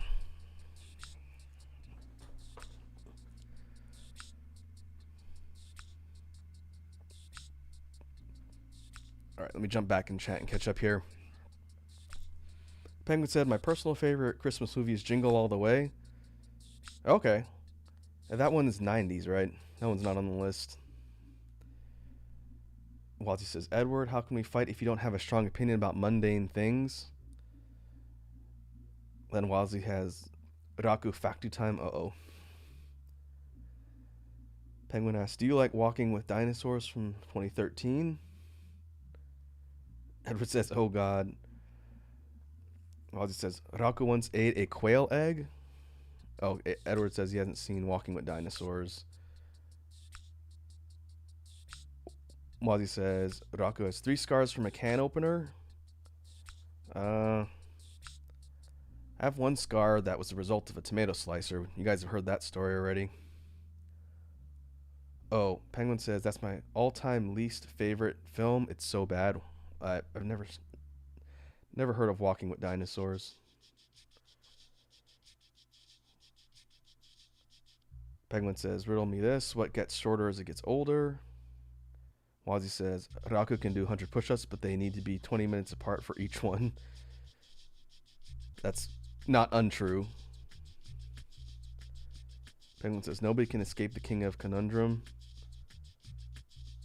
Wazzy says, Raku once kicked a bear in the face. It was a teddy bear, but it was still kind of badass. Wazzy says, Raku was born on a leap year. That one's not true. It was not born on a leap year. And Edward says, do you think of these beforehand? I think Wazzy has a secret tome of facts about me that she just writes and makes up. Let's see. Wazzy says, riddle answer, old person with calcium deficiency. Penguin says, very wrong. Wazzy says, no, they on the spot. Riddle answer, a candle. Wazzy says, that's what I would have said. And that's correct, according to Penguin. Very good.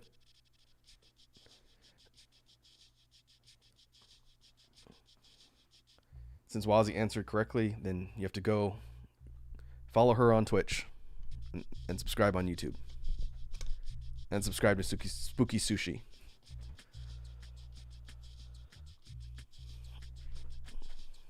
Wazzy says, I did it, and I only had to look around my living room. Nice. All right. Let's jump back into the tier list. We're almost done. The next one on the list is another comedy. Again, Caddyshack. I haven't seen Caddyshack in forever. But I remember it being pretty funny. It's good old Rodney Dangerfield. Rest in peace. Penguin says, I already follow Wazzy on Twitch, not on YouTube though. Well, you should definitely check out her Team Toxicure YouTube channel, because her videos are really funny. My recommendation is you go watch the one on dilly bars to understand the lore about why Wazzy gets unreasonably upset every time someone mentions dilly bars. It's a funny video. Alright, Caddyshack I'm going to put here on C tier. I haven't watched it in a while, but it's pretty funny. There's a lot of good gags in that movie. Wazzy says that she worked at a company whose corporate culture was based on Caddyshack. Oh, really?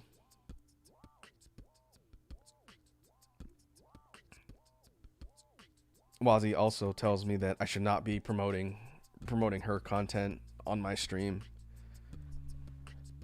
But that's too bad. She can't stop me. She can't physically stop me. She can only verbally stop me by yelling at me through the internet.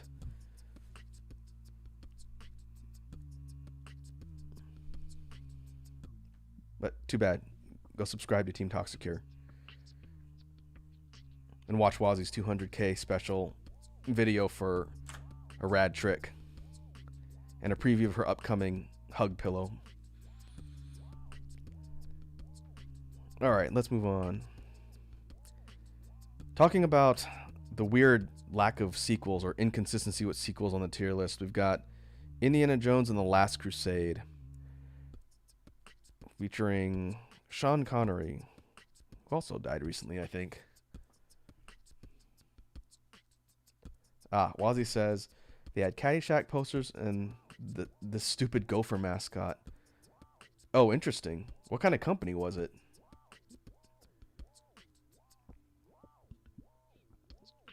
The whole point of Caddyshack, it's based around golf, right? And I haven't seen it in so long. But it seems like kind of a weird thing to tie your corporate culture to.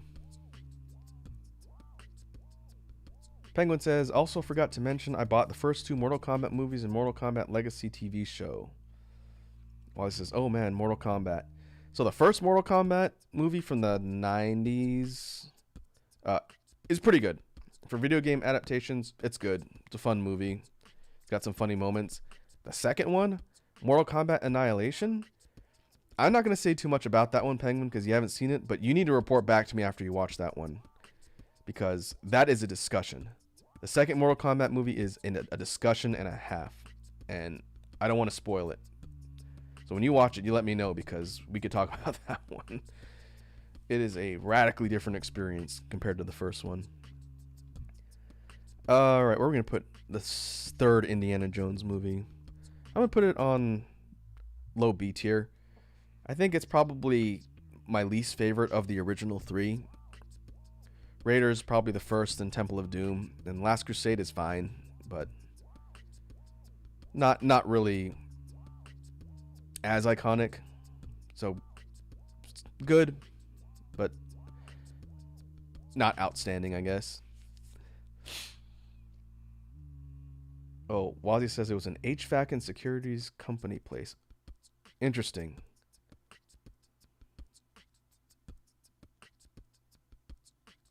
Interesting that they would use Caddyshack to tie their culture to for like an HVAC and security company. If it was like a golf shop, I could understand that. That's why I asked. Penguin says, I've seen both movies already. Okay, I hated the sequel so badly, but I really liked the first one. Bought the pack for Legacy and the first. And Wazzy says, no one likes Kano.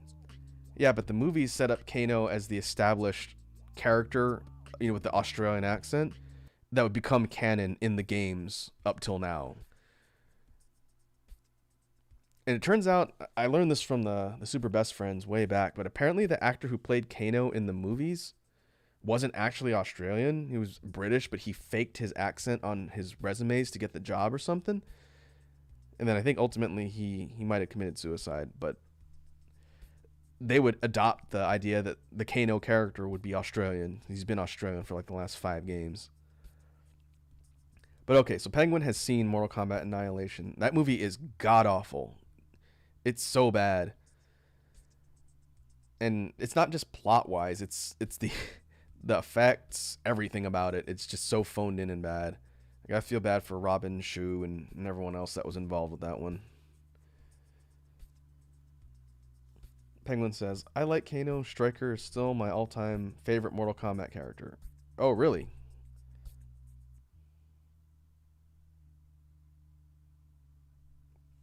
Edward says, Rip Kano. Yeah, well, I guess I can look it up.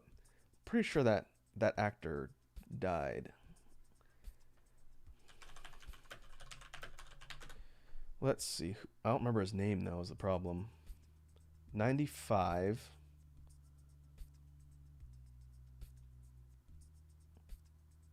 Let's see. Cary Tagawa played Shang Tsung.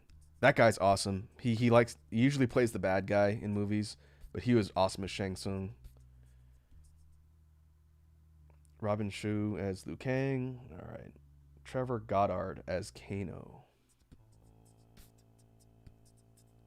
Yeah, he's from England.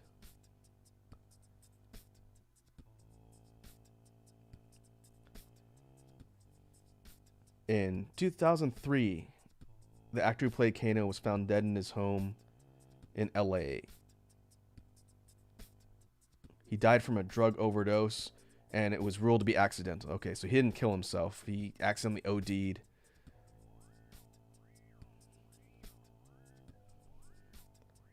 Penguin says, I agree with everything he said, and they did Johnny Cage so dirty. Oh, yeah, you mean like how they wrote him out of the second movie altogether?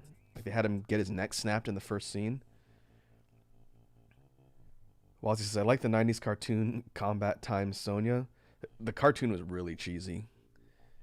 It was I don't know how you make a Saturday morning cartoon out of Mortal Kombat. It just doesn't seem like that would work too well when the whole franchise is built around brutal, violent fights and characters. The last two or three games have been really good. 9 was good.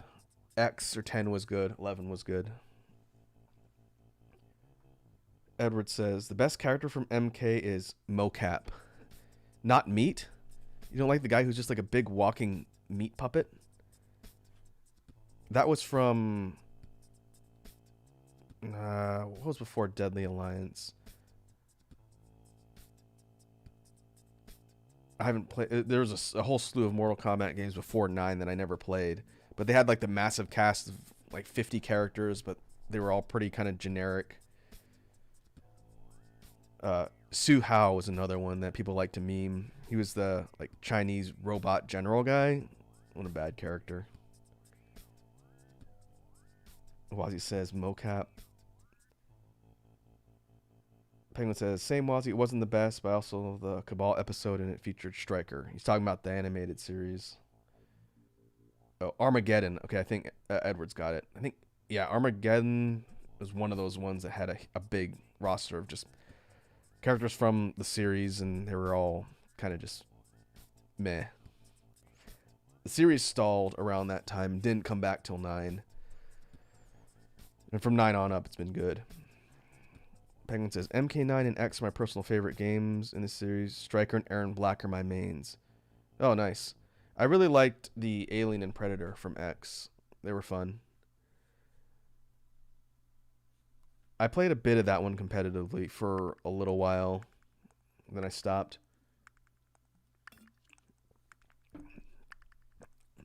All right. Let's move on and try and close this tier list out. Might have enough time to do the 90s one. I think the 90s one's shorter.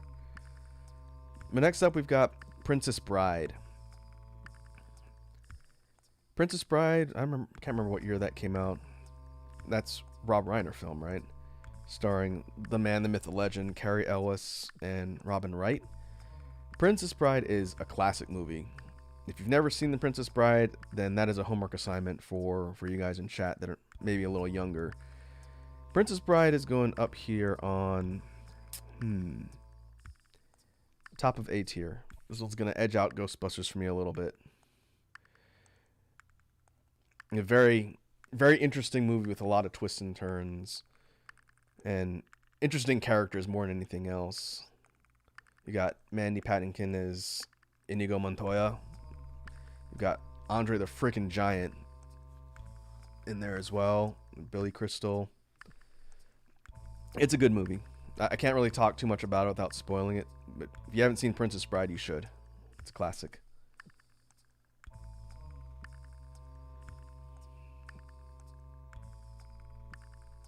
Penguin says, I've seen The Princess Bride before. I remember absolutely nothing. You don't remember the rodents of unusual sizes?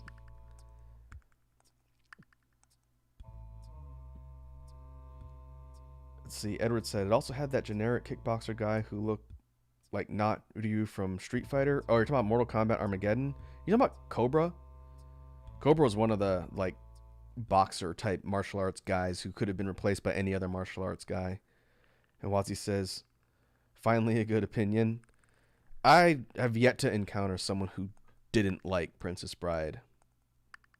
I'm not saying it's the best movie ever, but it's pretty high tier, and I've never had a disagreement from anyone on it. It's super quotable. It's got, like I said, lots of fun characters and stuff. Wallace Shawn is hilarious in that movie.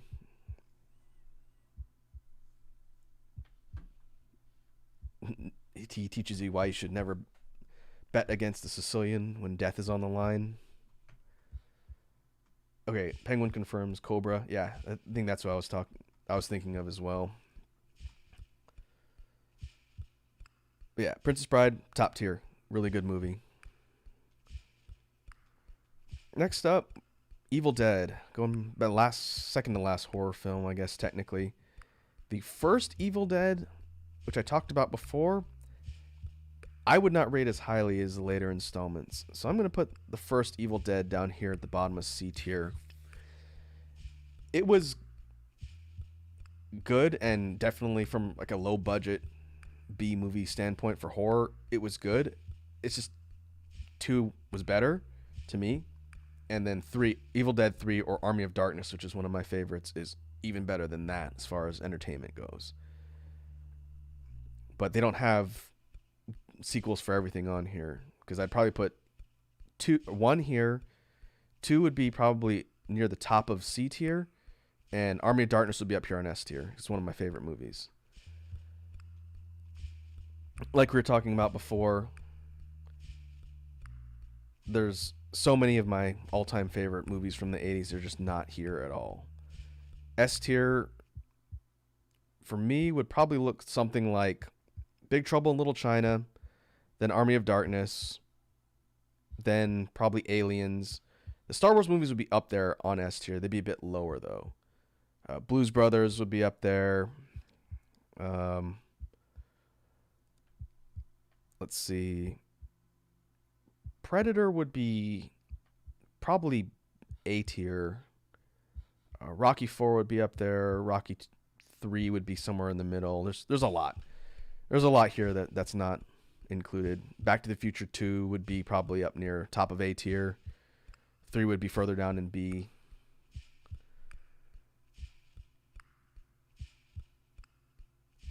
Yeah, but that's okay. This was the best selection I could find that have opinions on. Maybe I'll see if I can make my own. Be a lot of work though. Oh, we'll move on. Last two. Full Metal Jacket. This is the second war movie aside from Platoon. I really like Full Metal Jacket. It's a pretty rad film. It's Kubrick, right? It's been forever since I've seen it.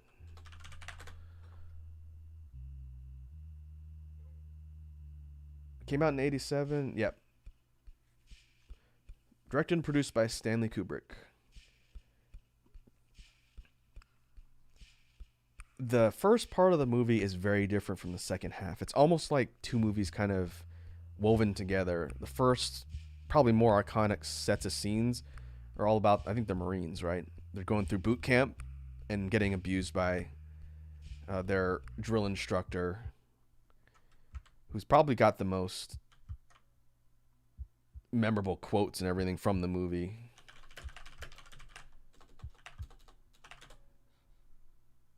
Let's see, that's Lee Ermey, that's right.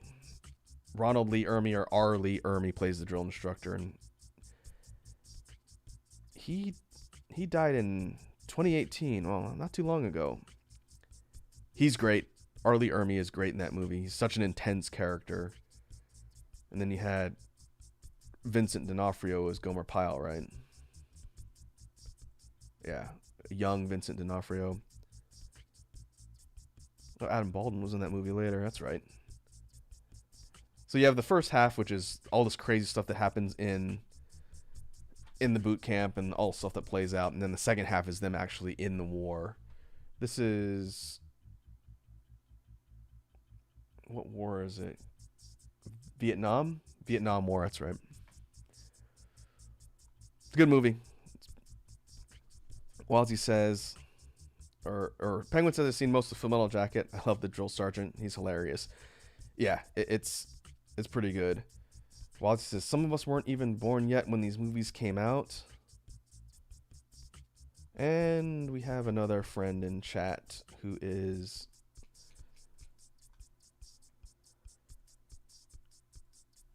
letting us know that there are the best girls in the world somewhere. You're getting banished. And you're getting reported.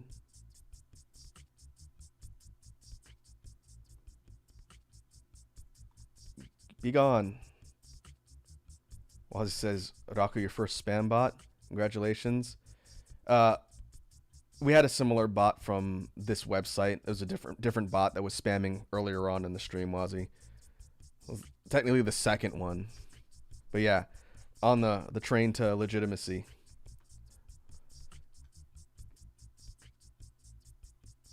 Penguin says, yeah, Wazzy, but doesn't mean we can't go back to the past and enjoy them. Look at me, I watch, play old school stuff all the time. And Penguin says, why is the bot back? Banish the bot to the Shadow Realm. Edward says, I bet Raku was already alive when a Trip to the Moon came out. Well, I'm not going to say you're wrong, because you're not wrong. Wazzy says, but they're the best girls. Look, man, I don't want somebody's computer to get herpes as a result of my stream. You can go track down the best girls in the world on your own time if that's what you want. These are supposed to be say-so streams for the whole family. We can't have these scandalous bots coming in here and spamming it up. All right, let's wrap this up for the 80s. The Shining, classic horror film. I'm going to put The Shining up here on B tier. It is one of the most iconic horror films of the 80s because it was different from a lot of the more over-the-top, gory, self-aware stuff.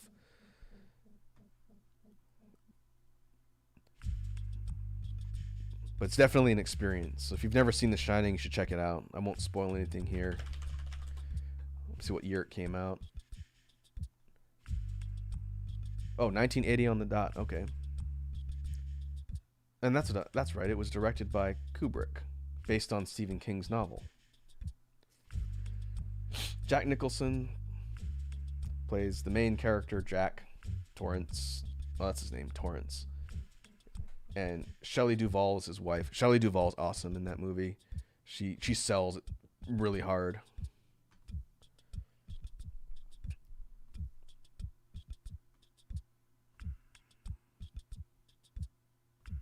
Penguin says, I'm choosing to keep my virginity. Wazzy in this place is scared. Did you mean sacred, Penguin? Penguin says, here's Johnny. I still need to watch it as well. Yeah, you should check that one out, Penguin. It's a really interesting movie. And Wazzy says, you don't want to go to horny jail? People will be bonked and violently expelled from the chat. Rather than go to horny jail, they'll just be shot directly into space. But we've never had that problem before today, so you guys have witnessed history. I should clip that for posterity. All right. So here's our spread for all of the 80s movies. Again, pretty incomplete list, but not a bad sampling of stuff that's out there.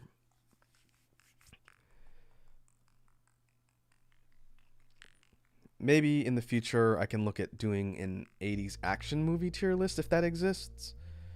There's plenty of good stuff to rank there between the big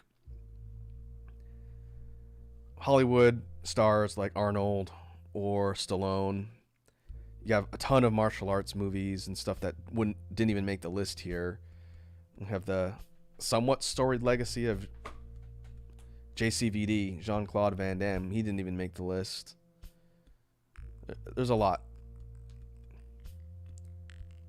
But I encourage you guys to make your own tier list, especially if you think I'm horribly wrong on a lot of these. Penguin says, what's your thoughts on RoboCop, by the way? It's my 4th favorite movie. Penguin says, I'm part of history now. That's another one that's not on the list. RoboCop should be on here. RoboCop would probably be up here on A tier, maybe towards low A tier or high B, depending. Original RoboCop's great. I haven't seen that movie in ages, but it's brutal and awesome. Naked Snake says hi. Oh, what's up, Naked Snake? Welcome to the tier list stream. We're wrapping up 80s movies. Let's see if we can burn through 90s movies. I have demonstrated how wrong my opinions are, as Wazzy has confirmed by saying I'm always wrong. But that's fine.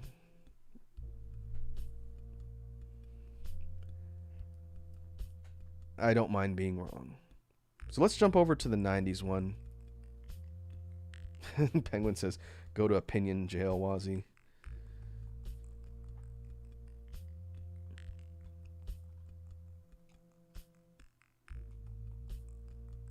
Okay.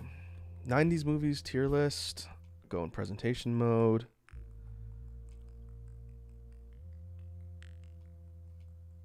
We got a lot here. So we'll see how long it takes to get through all this stuff. But first, let's see if I can weed out the ones I haven't seen. There'll be a couple on here. There's a pretty big mix of drama, comedy, kids movies, animation. There's a whole lot. There's a whole lot.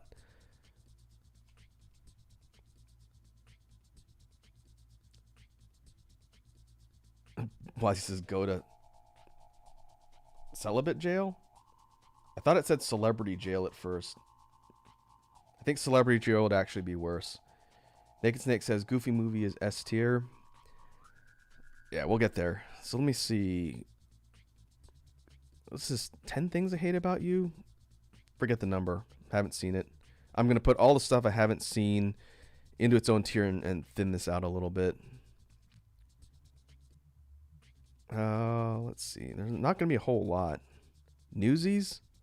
I've not seen Newsies. Pulp Fiction, Star Wars. Oh boy, we got Star Wars, the prequels on here.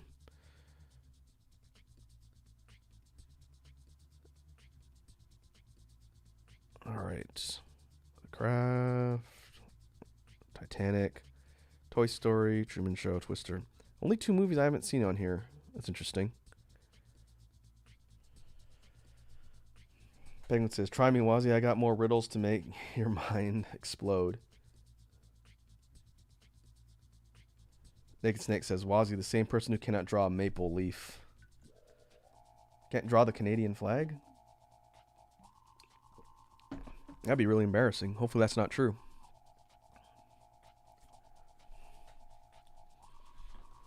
Penguin says, Space Jam is S tier for a meme, but I personally think it's C or B. I'm inclined to agree as far as its actual status being lower versus its meme status. But we'll get there. I'm probably not going to spend as much time talking about these unless I have something specific to say. Ooh, I haven't seen Big Lebowski yet. That's on my list. I need to watch that one. There are a lot of references that people make that go over my head because I haven't seen it. I've seen little bits and pieces, but not the whole thing straight through. In fact, that's at my top of my list. I need to see Lebowski. And Wazzy is once again getting bullied when it's not her stream. Well, I don't know what to tell you, Wazzy.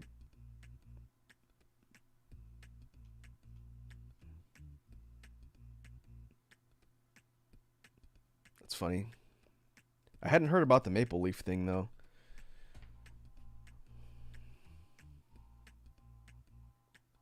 Naked Snake says, well, she shouldn't make it so easy to get bullied.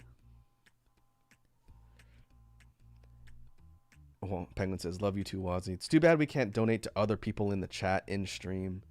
We could have the Wazzy psychiatric help fund for every time she gets bullied by people in my chat.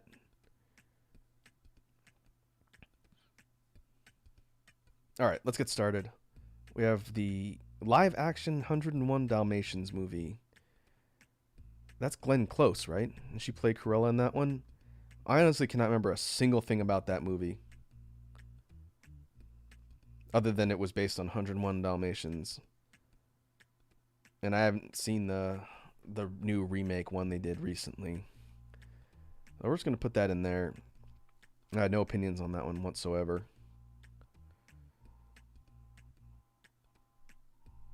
Naked Snake says, I take money out of that jar. Penguin says, also my defense, it was Waz's idea for me to make that joke from the Pokemon stream. That's true. She's gonna unsubscribe from all you guys. You better watch out.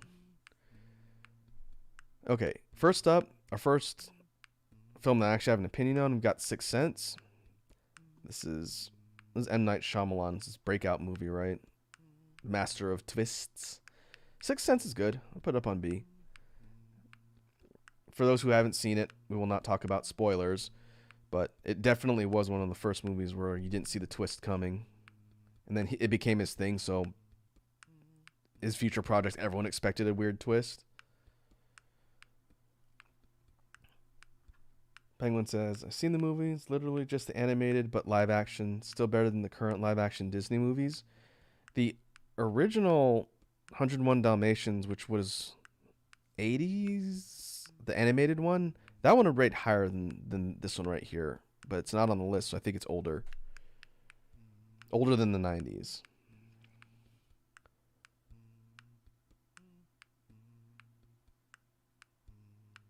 Naked Snake says, jokes on her, I have no skills. And then Naked Snake says, Jolene from JoJo's Bizarre Adventure spoiled it for me. I have not read that part. I'm waiting till it comes out so I can watch it. And Penguin says, Wazzy's not subscribed to me, so I'm good. Well, she'll subscribe to you and then unsubscribe just out of principle.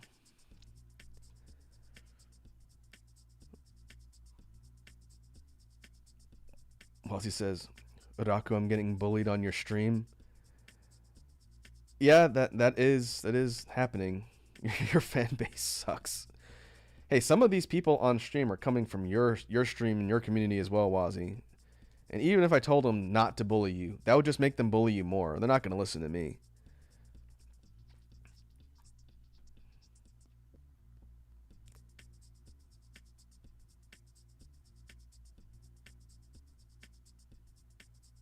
We'll have to come up with a different opposite name from Toxicure for my streams. Penguin says, she'll definitely be wasting her time. My old content is awful.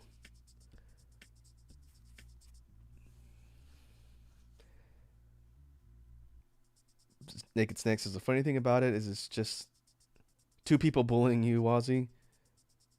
And Wise says, I know, and that's why they suck. I think in regards to the fact that I can't control people that hang out on my streams.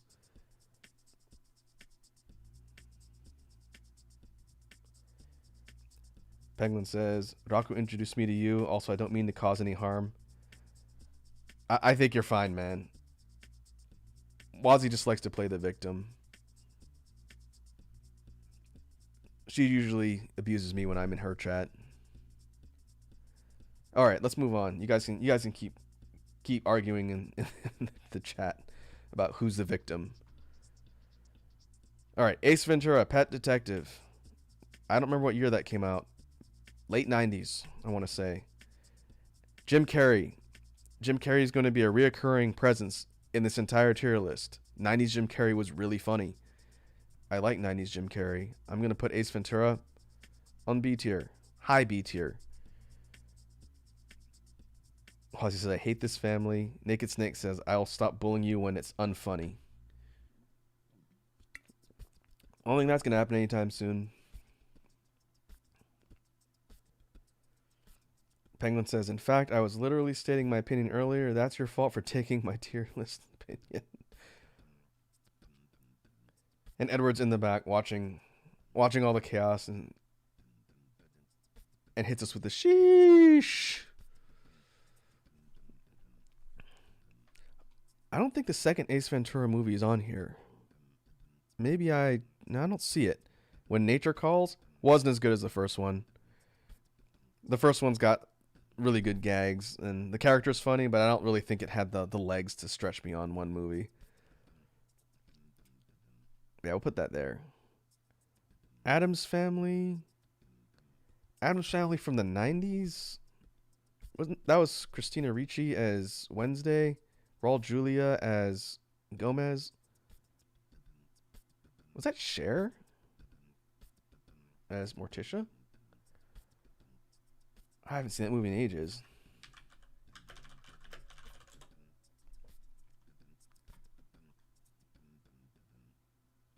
'91.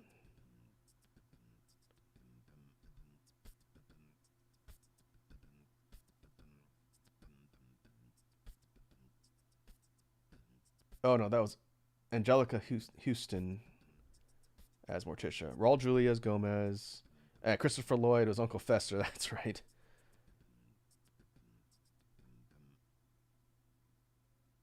Oh, it was a weird movie. I was never really invested in the Addams Family, but it was all right. I'm gonna put it above 101 Dalmatians. Penguin says, same. I love 90s Jim Carrey. Has seen many, but I love The Mask. Mask is on here. It's further down. Naked Snake says, I would give that movie A. You're talking about Ace Ventura? Naked Snake says, fun fact, I was born in 2002. Do you feel old yet? Yes, I do feel old, Naked Snake. I am old enough to be your grandfather. Thanks for reminding me. Penguin Party says, to make it up to you, Wazzy, I'll give you some more wholesome and something educational and fun. Oh, yeah. Put it on her Discord. Penguin says, I was born in 2003. Alright. I'm going to move on before you guys make my dentures fall out. Wazzy says, lol, babies. Exactly. Get off my lawn. Alright, Aladdin. We've got the Disney's Aladdin, one of the classic films from the 90s. Aladdin's going to go on F tier. Next up, Billy Madison, Adam Sandler, also classic comedy. I'm just kidding, Aladdin is actually S tier. It's one of my favorite Disney movies. I would be crucified alive for putting it that low. I think that might be one of the top ones here for the animated Disney movies. Lion King's going to be up there too.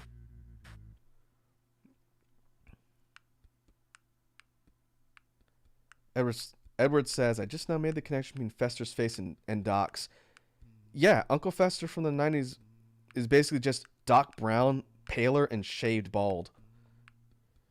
I'm telling you, Christopher Lloyd, dude's been in a lot of stuff and you might not have realized it. He was in Roger Rabbit. He was Dr. Doom or whatever his name was in Roger Rabbit. Naked Snake says, I did not like Aladdin at all. That's fair. I mean, I'm not saying it's everybody's favorite movie, but it's one of my personal favorites. Robin Williams absolutely carries that movie. And I love Robin Williams, so it's definitely going to rate pretty high. But yeah, there's a few Disney movies on here. Yeah, obviously Goofy movie, Lion King. I think Hook was technically Disney, I think.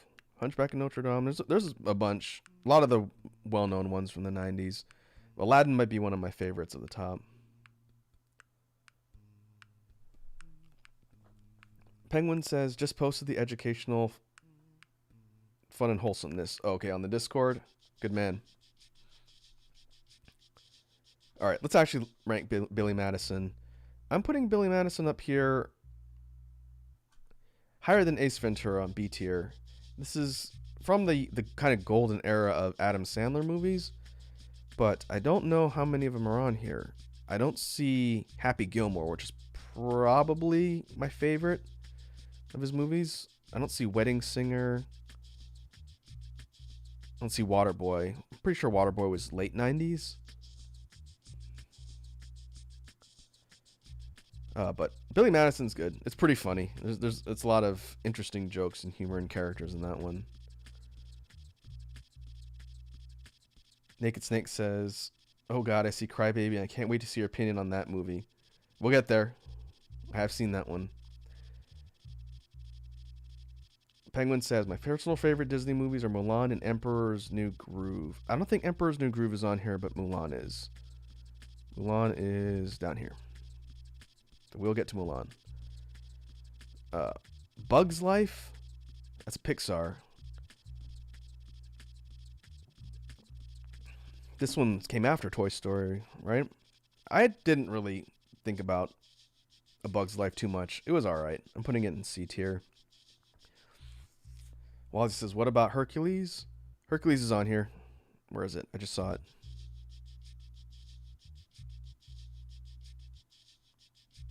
Here. Hercules is up here. Naked Snake says, you mean the one with Danny DeVito? Is that the only movie he was in? Hercules is pretty good. We'll get there. Next up, Clueless. This is Alicia Silverstone. Clueless. I don't know how well Clueless holds up. I haven't seen that movie in ages, but I'm going to put it in C tier. Not horrible. It was pretty funny at the time. I just don't know how well it's aged. And I really don't feel compelled to go back and watch it again.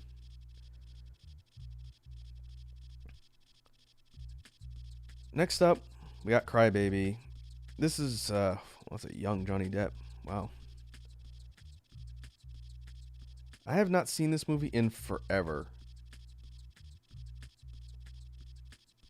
And honestly, I don't remember much about it other than his particular character. So I'm going to put it down here at the bottom of C tier. Wasn't bad, but I just don't remember much about it. It's kind of like a teen romance type movie, right?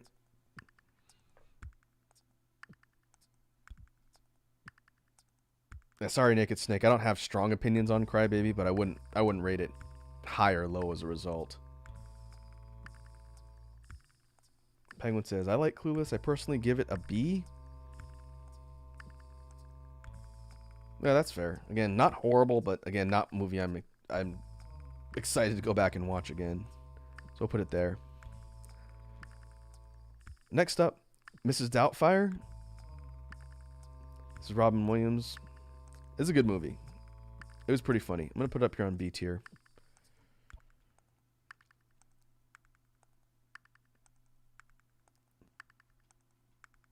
It's kind of hard to describe Mrs. Doubtfire. You just have to kind of watch it.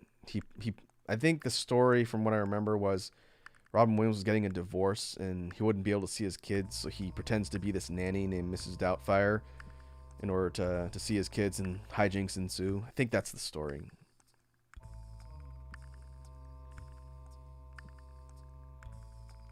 Naked Snake says it's on Peacock for free if you want to watch it again. Are you talking about Crybaby? Wazzy says Mrs. Doubtfire aged badly. Did it? I think again, I haven't seen it recently. It's probably been at least 5 or 6 years since I've watched it. I think most of Robin Williams stuff is going to age decently, but probably not all. Like, Bicentennial Man's not on here. I'm pretty sure that movie didn't age too well. Next up, Dumb and Dumber. You guys are probably going to not like my opinion on Dumb and Dumber, but I'm going to put Dumb and Dumber up here on B tier. I'm going to put it after Ace Ventura. Dumb and Dumber is a really stupid movie. I'm not going to lie, but it's got some really funny gags, and it's pretty rewatchable. I watch that every once in a while. My father likes Dumb and Dumber too. The sequel that they made was not good, and the remake they did with the original two, Jim Carrey and Jeff Daniels, was actually pretty funny. But it's not highbrow humor. I'm not going to claim it is. Awazi says Mrs. Doubtfire was real transphobic. I could probably see that, given how old that movie is. Just the premise alone, I think, is probably not going to hold up as well nowadays as a result. And so that doesn't surprise me at all. But at the time, it was decent. Wouldn't be at the top of my list of Robin Williams movies by any means. But next up, we've got action movies. We got Face Off. Good old Travolta and Nick Cage. Face Off is great. That's a very entertaining movie.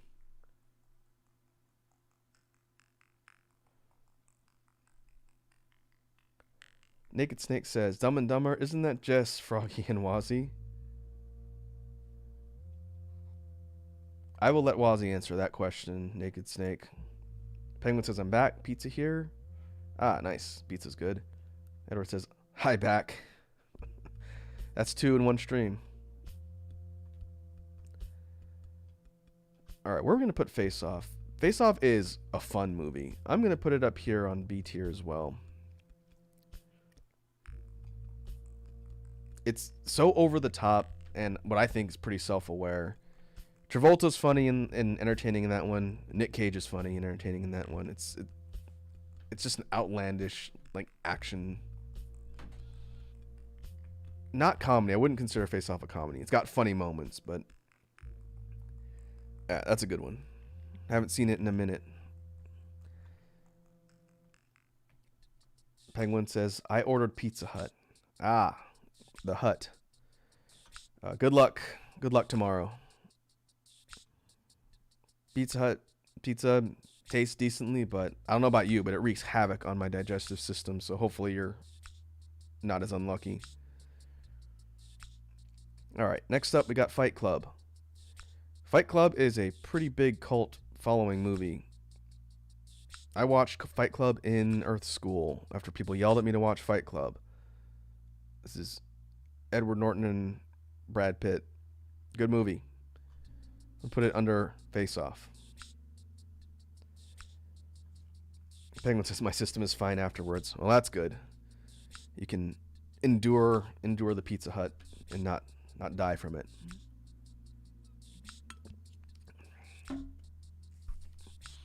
I'd say I was jealous, but honestly, I don't live near a Pizza Hut, so I can't order it even if I wanted to.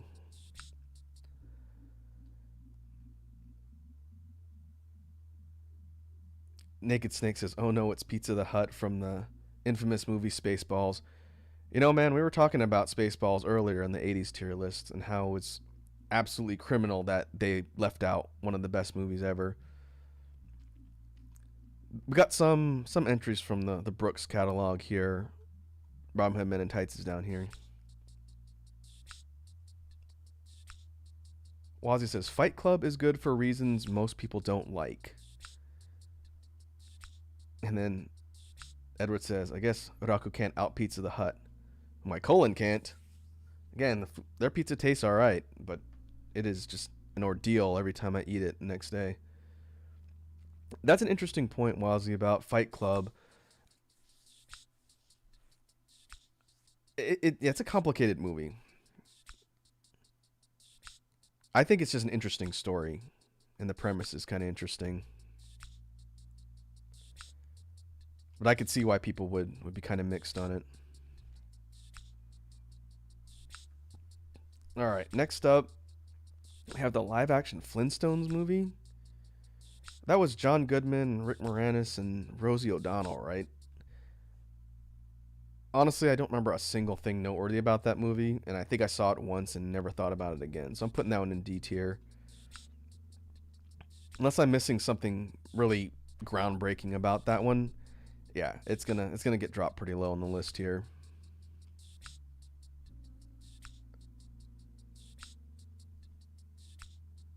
Next up, we've got another Robin Williams movie. This is Flubber.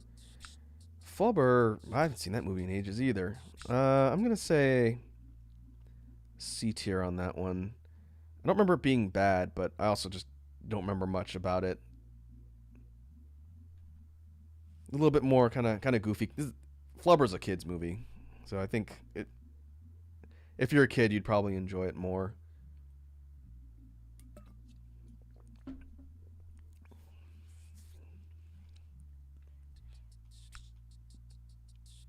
Next up, we've got Forrest Gump. Our boy Tom Hanks again. Forrest Gump's a great movie. It's going up here on A tier. I think it holds up pretty well. The acting and characters are superb. It's just very interesting. It's a very interesting story, and yeah, I think it's a classic movie. It's kind of a good underdog tale. Naked Snake says, I love Forrest Gump. Also, it might be because I live in Louisiana. Okay, yeah, that would make sense. I've been to Louisiana. Specifically in New Orleans several years ago. And I enjoyed myself there. It was fun. Alright, next up, Good Will Hunting. I have not seen Good Will Hunting in a long time. This is Matt Damon and Robin Williams again. I'm gonna put Good Will Hunting low B. It's a good story. I should go back and watch it at some point. I remember the characters and acting being good and the story being good.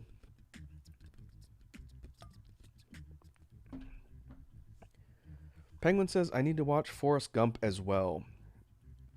I definitely think that's true. If you haven't seen it, you should check it out. It's a good movie. And like I said, I think it holds up pretty well. It's just an interesting story about a guy who had a lot of things in life working against him, but he figured out a way to be successful. And Tom Hanks is a good actor. So yeah, you should watch Forrest Gump. It's a good one.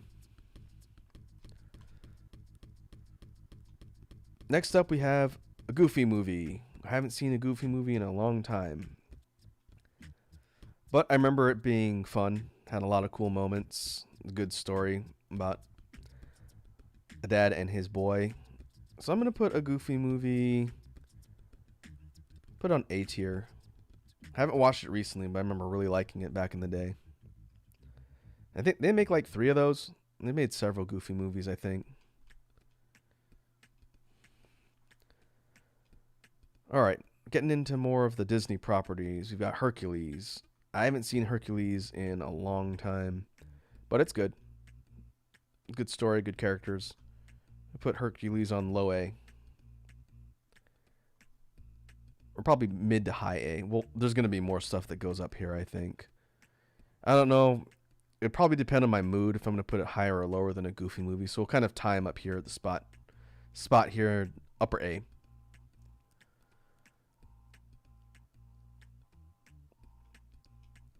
Next up, we've got Hocus Pocus. Oh, that was a Disney movie, wasn't it? This is the one about witches. Hocus Pocus. It was alright. I put it in C tier. It's Bette Midler, right? I forget the other 2 ladies.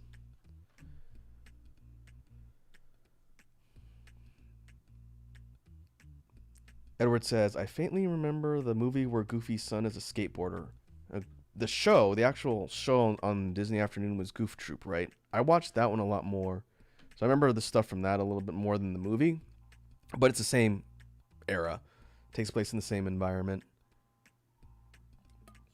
Yeah, Goofy and his family, and then they live next door to Pete and his wacky family. And hijinks ensue.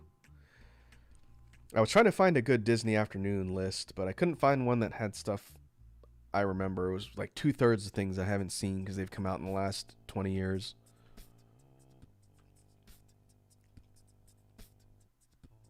Alright, moving on. Home Alone. Like I said in the 80s tier list, one of my favorite holiday films. It's not going to give you any philosophical insights into the human condition, but it's very entertaining. Home Alone's going to go up here on A tier. The second one would probably be on B tier. Everything after the second one doesn't exist. But Macaulay Culkin was a breakout star in the 90s, and then his life went sideways. And he's kind of figured it out over the last couple years, and he's still kind of around, but definitely more underground.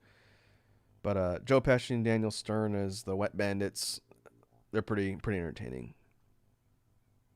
Home Alone, to me, was kind of like the precursor to Jackass humor, watching people get brutally abused, but it's funny.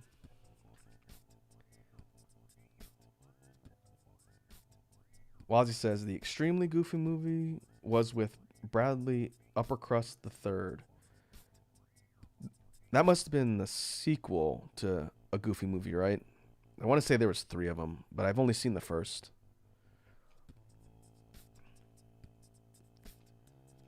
Moving right along, we've got Hook, a kind of interesting spin on the Peter Pan mythos, starring Robin Williams and Dustin Hoffman, and Julia Roberts, actually.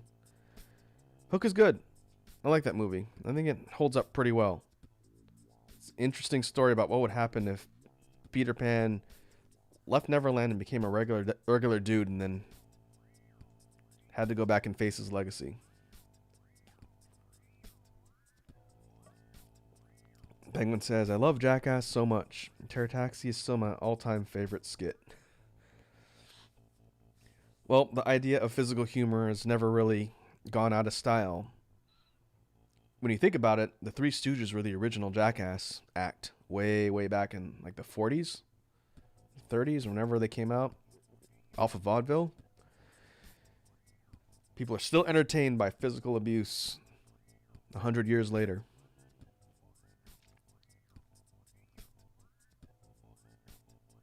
All right, next up, Hunchback of Notre Dame.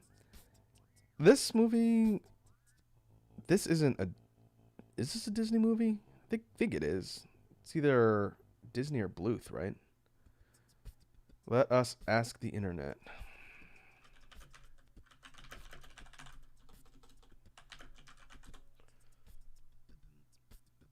96. Okay, it is Disney. All right. Hunchback of Notre Dame, I don't have too many opinions on. It was okay. Didn't really compel me as much as the other ones, so I'm going to put it on C tier. Compared to some of the other animated movies, probably not going to rank as high. Edward says, God, that one was just cruel. The Terror Taxi. And Penguin confirms. I'd have to go back and watch that bit again, but maybe I don't want to. It sounds like an experience. Next up, we've got The Iron Giant. Oh, I haven't seen that one in a long time either.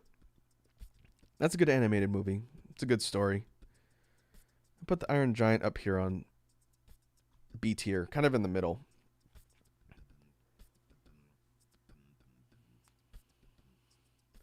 Edward says, I agreed when he said it would have been funny enough without the pube beard. I can see what I'm missing.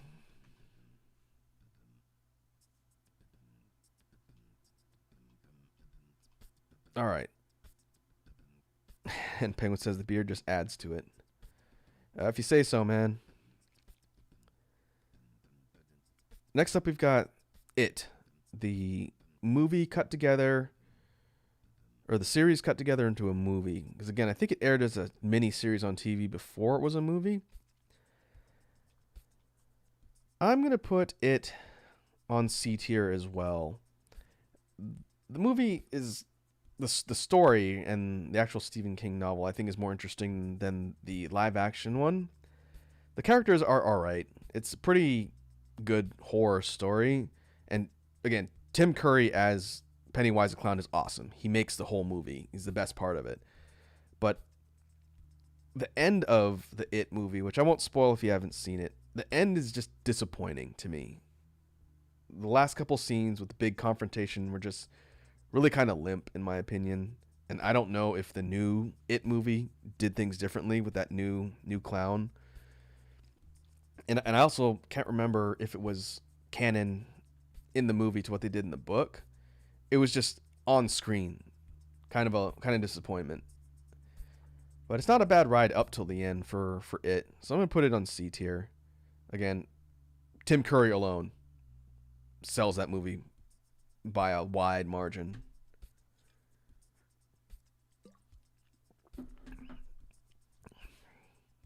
Okay, moving right along. We have Jumanji.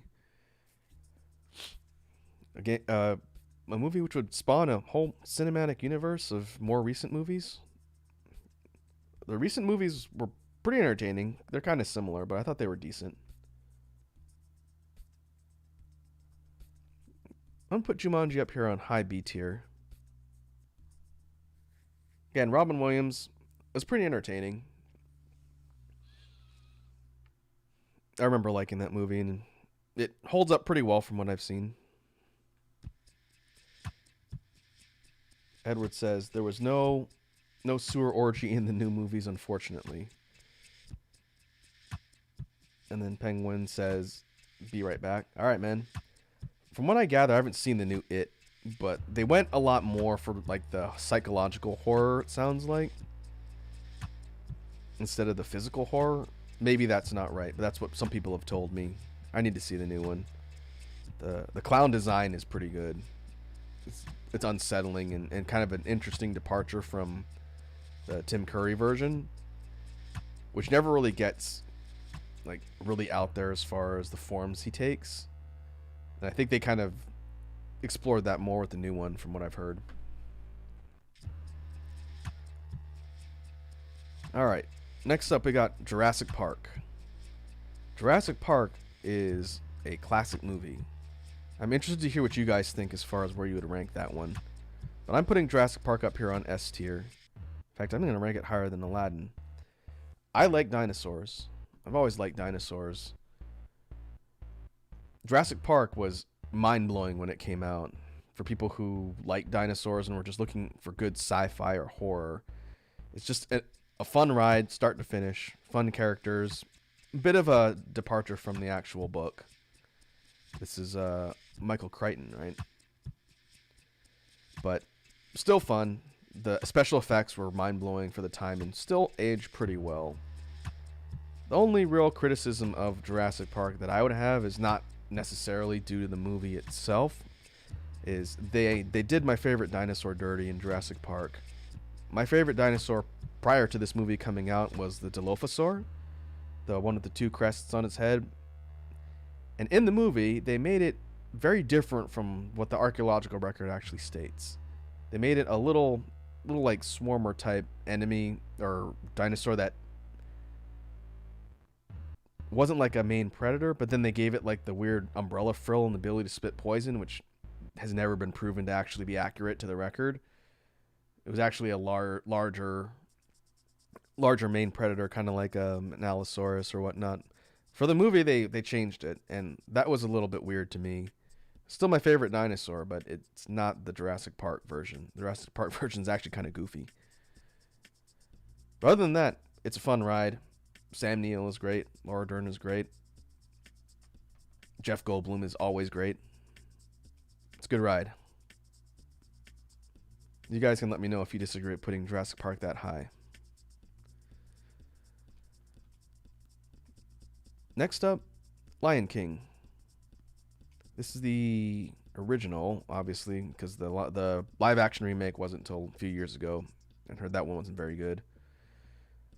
I'm going to put Lion King up here on A tier below Forrest Gump. It's probably in the top 5 for Disney movies for me overall. It's an interesting story and well acted. All the characters are a lot of fun. I don't know if you guys have ever seen the live action musical for The Lion King. The stage play, rather. That's also really good. Edward says, haven't seen Jurassic Park. Edward, you have a homework assignment.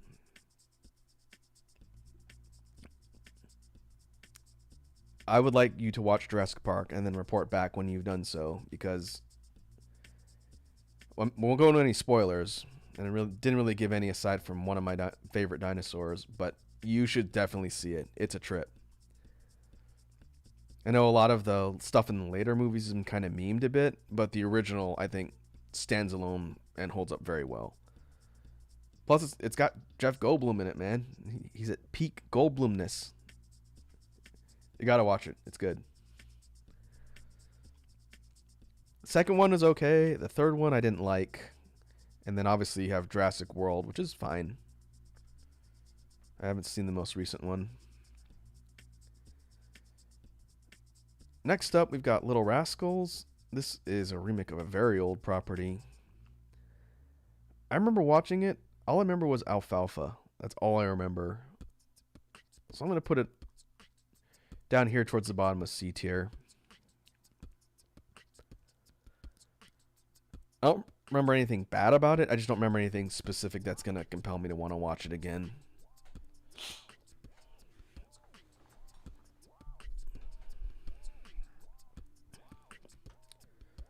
Moving on, we've got Matilda. I have not seen Matilda in a long time, but it was a good movie. So we're going to put Matilda... I'm going to put it above Fight Club. Interesting story and a lot of really kind of vibrant and wacky characters. Maybe if one of you guys have seen it more recently, you can tell me how well it holds up. But from what I've heard, it holds up fine.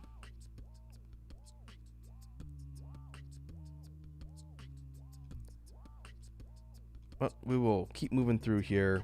Next up, we got Men in Black, the first one. Men in Black, I think it's fine. Tommy Lee Jones and Will Smith are a pretty good on-screen duo. We're going to put it up here on B tier. Penguin's back. Wait for it.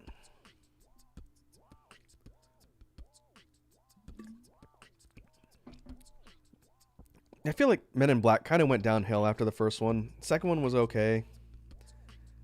And there it is. Edward says, "Hi back, I'm Dad." That's 3.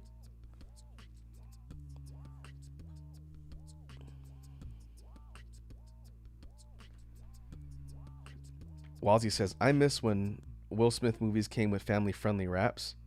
I know that's right.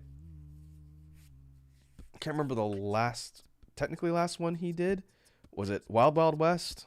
Was that the last one that had the tie-in song featuring frontman of R&B group Drew Hill, Cisco, also known for the Thong Song? Because he did one for, obviously did one for Men in Black. He did one for Wild Wild West. I don't know. Someone tell me if the Will Smith cinematic universe had another one after that. But Men in Black 2 was okay. And didn't they make a third one? And then they made the one with more recently. Kind of fall off. The first one's still good though, in my opinion.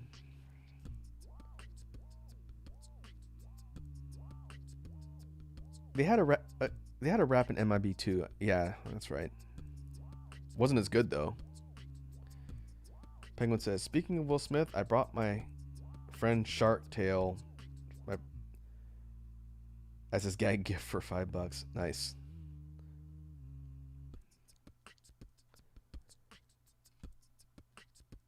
Yeah, Will Smith he does a lot more serious movies nowadays, it seems.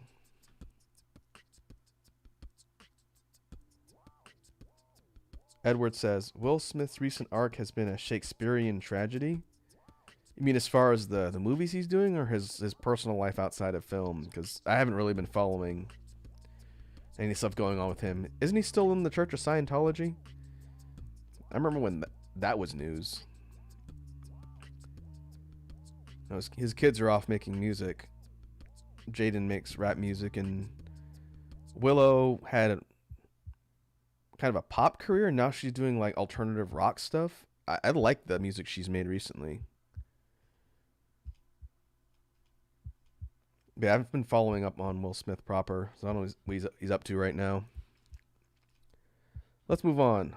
Mulan, the animated version. I'm going to put Mulan...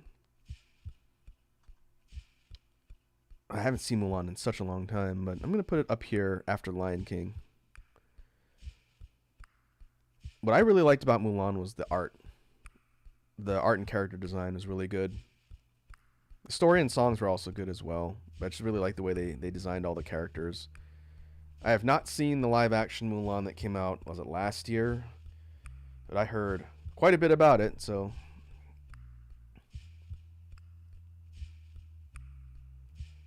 Edward gives us some clarification on Will Smith. His personal stuff with Jada cheating on him and Jaden pretty much disowning him as his dad. That's rough. I think that family has definitely got a lot of complex things that they got to figure out. Now that those kids are getting older, I think Willow's 20 now? I don't know. I don't really keep track that much. I just know her music that she's released. Yeah, that kind of sucks for Will Smith. Hopefully he can figure it out.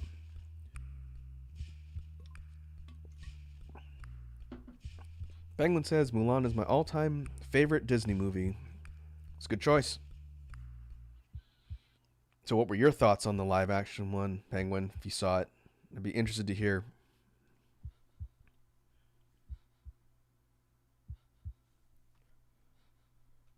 We'll go ahead and move on. My Girl. This one was another Macaulay Culkin movie from the 90s, but this one was more of a drama. That movie was really sad at the end, but it was still decent. I'm going to put it up on low B tier.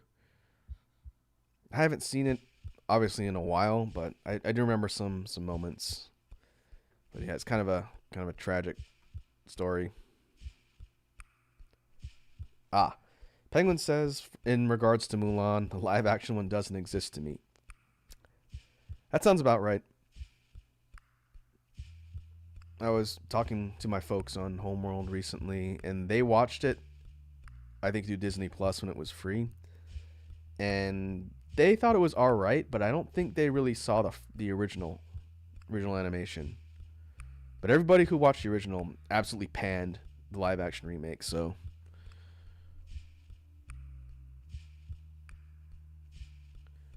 That's fine. Again, I don't really care to see the live action one. Not much of it sounds interesting.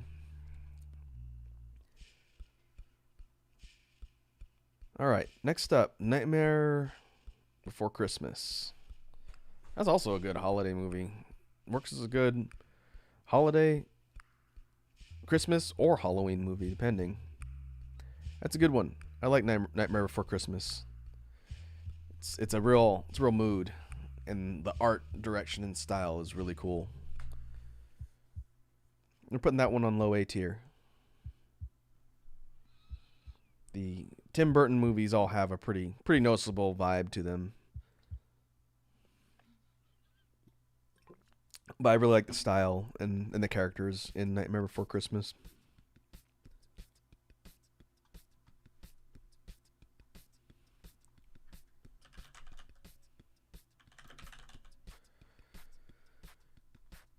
Penguin says, can't go wrong with stop motion.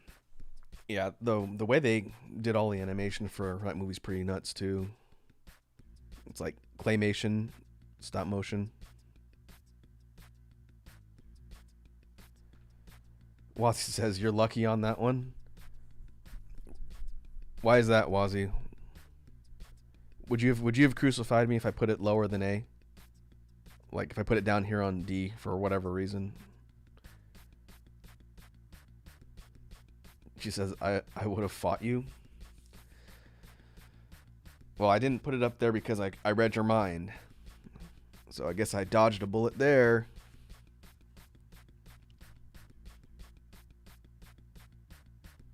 Alright, next up, The Parent Trap. This is the 90s remake. This is Lindsay Lohan, right? She was a little kid. I don't remember anything about this movie other than like the concept. It was fine. I'm not gonna rate it that high. It's going in the middle of C tier. Not bad. The story has been done because this was a remake of an old movie. What year did that come out?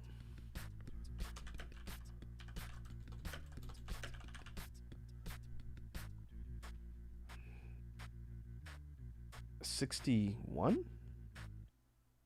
Yeah, that's the one I'm thinking of. It was 61. The remake came out in 98.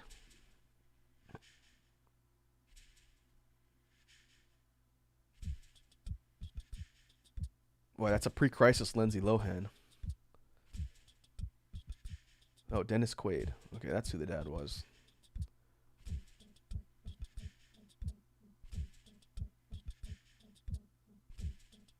Oh, I see. Wazzy says, I love Nightmare Before Christmas.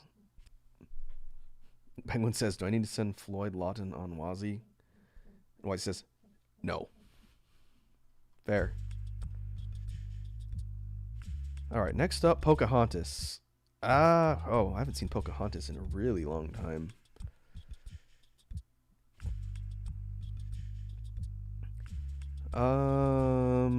It was fine. I guess I'll put it on low B tier for the Disney movies. I don't think Pocahontas would be up near the upper tier for me of the animated films. It's fine, pretty inoffensive. Huh. I just realized there's no Beauty and the Beast or Little Mermaid. Little Mermaid, was that 80s? Remember that one came out. I thought Beauty and the Beast was 90s though. What does it say? 91.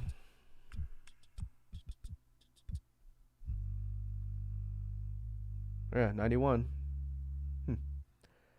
Weird. I guess they don't have all of the major animated films from Disney on here. All right, let's move on. Got a few more to get through before we get to the end. Next up, we have Princess Mononoke. This is the first of the Miyazaki movies, and only Miyazaki movie on here.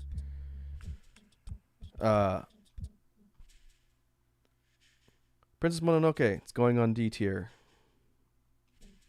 Next up, we have Pulp Fiction. Pulp Fiction was pretty entertaining. I'm going to put that up here on B tier.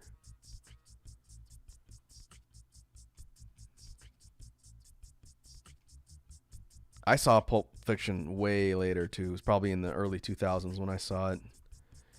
Not when it came out, obviously. So I had a bit of an appreciation for it watching it later. It's a pretty bananas movie.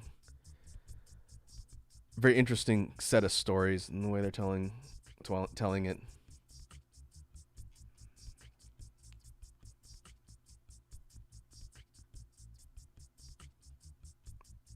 But yeah, if you've never seen Pulp Fiction, it's a good Tarantino flick. One of the most popular from what I understand.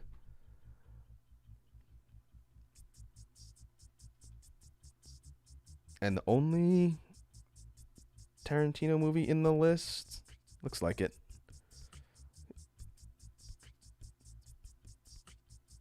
Yeah. A lot of the other ones that he's known for were either before or later. I want to say like 2000s or 80s.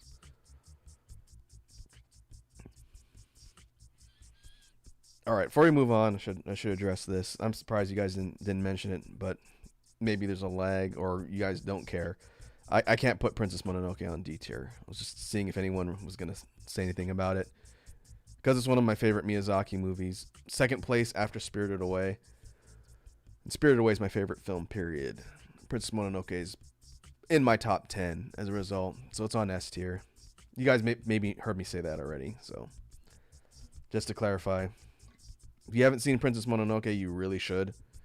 It's a fantastic artful movie with really good story, really good characters, really good music. The English dub is pretty good as well. A lot of celebrities. But you could watch in Japanese or English, either or. I think both dubs are fine. Penguin says, I've never heard of Princess, but I love Spirit. You've never heard of Princess Mononoke? Really? It was one of the biggest movies of, I want to say the 2000s, 90s. Did it air in theaters in the 90s here? I know it came out a while ago, but it didn't really get popular until a little bit later as anime started coming over from Japan. But yeah, man, I definitely recommend watching it. It's a really cool movie.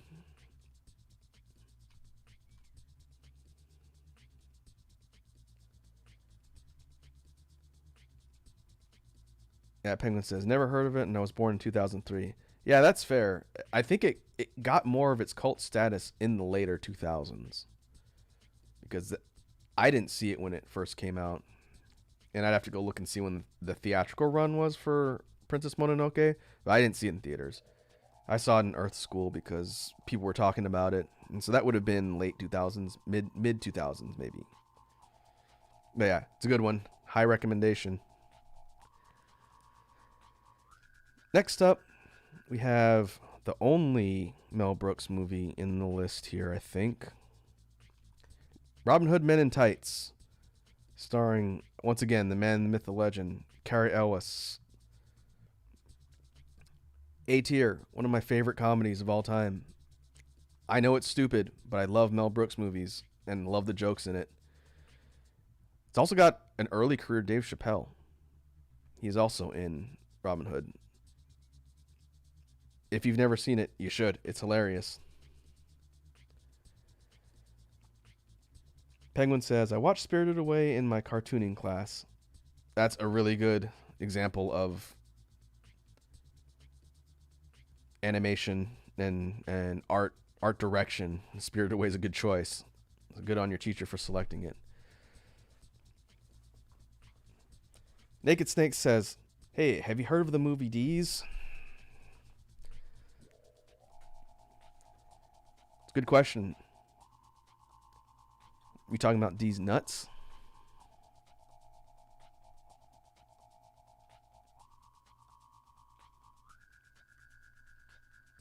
In that case, yes.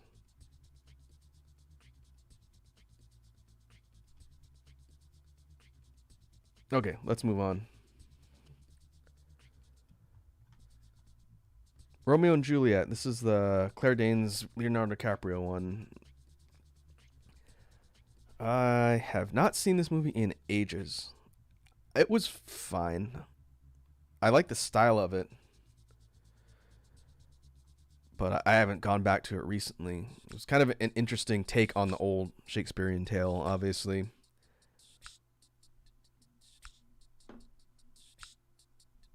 Penguin says, any chance of a superhero movie tier list? Uh, yes. That's something I'd like to do in the future, but that'd be difficult to do based on the sheer amount of superhero movies. We would be talking about it forever. But I'm open to that idea. If someone's put together like a comprehensive Marvel one and then like maybe do a DC one separately, I'd be down to do that. The Marvel Cinematic Universe would just be, even outside of the current cinematic universe, the sheer amount of Marvel movies would be massive. Was it like 3 dozen of them up till now? And that's just straight movies, not TV shows or anything like that. Penguin says, I watched Romeo in my freshman English class. Yeah, it's been a long time since I've seen that. And Penguin says, Dark Knight better be S tier. In superhero movies, I don't know. Dark Knight would be pretty high. I don't know if I put it in S, but it'd be up there. It's a good movie. All right. Let's try and push through these last few. Next up, we got Sandlot. Oh. Naked Snake says Romeo and Juliet for me is S tier. Interesting. I guess I need to rewatch it. I don't have any strong opinions one or the other. I like the style of the movie, like the aesthetic, and the whole setting and everything was really cool. But I can't for the life of me remember much about it. Next up, we got Sandlot. Sandlot is a pretty fun movie. About a bunch of kids playing baseball, but it's got this whole like kind of meta story to it. I'm going to put Sandlot a little bit higher on B tier. It's a good movie. That's where the phrase "You're killing me, Smalls" comes from, and it destroys my soul to know that some of you guys didn't even exist when that line was uttered on screen. But yeah, Sandlot's a good movie. It's fun. Naked Snake says Iron Man 3 would have to be S tier.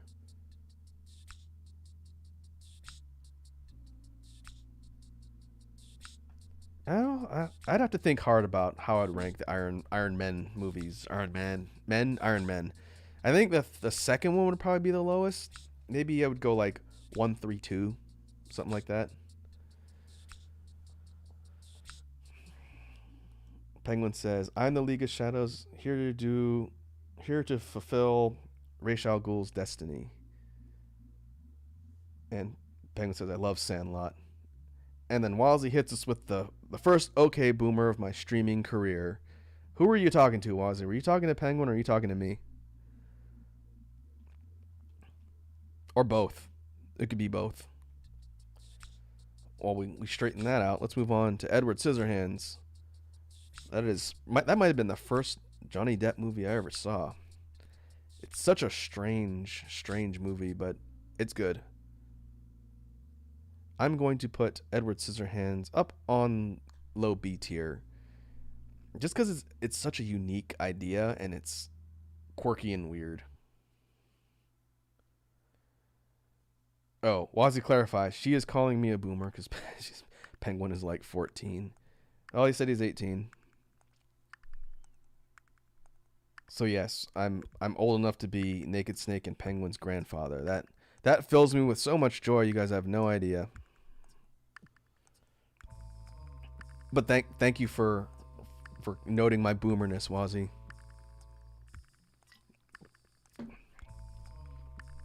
Excuse me while I pay my monthly dues to ARP. Naked Snake says I'm 18 next month. I'll be 19. Oh, you and Penguin are close together in age.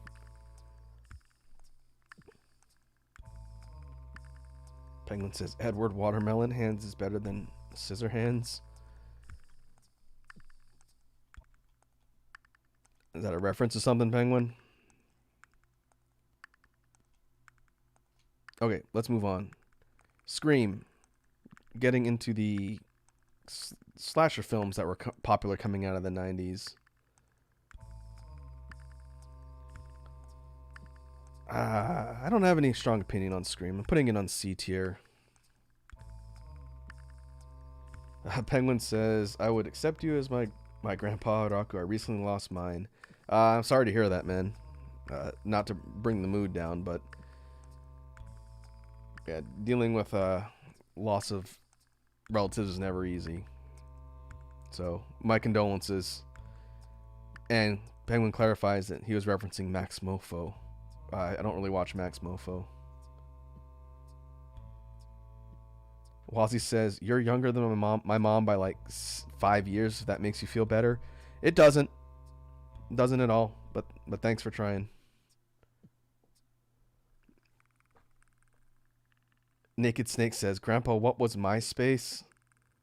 Oh god, that hurts me. That hurts me. I'll re-raise you, Naked Snake. I'll re-raise your MySpace reference with a live journal reference. So take that. Wally says, Space Grandpa. Penguin says, I have Scream but haven't watched it. It was alright. I think Scream was probably a little bit better than I Know What You Did Last Summer, but they're in like the same genre. Penguin says, it's okay, it's been a year, but still feels weird. Yeah, man. I hear ya.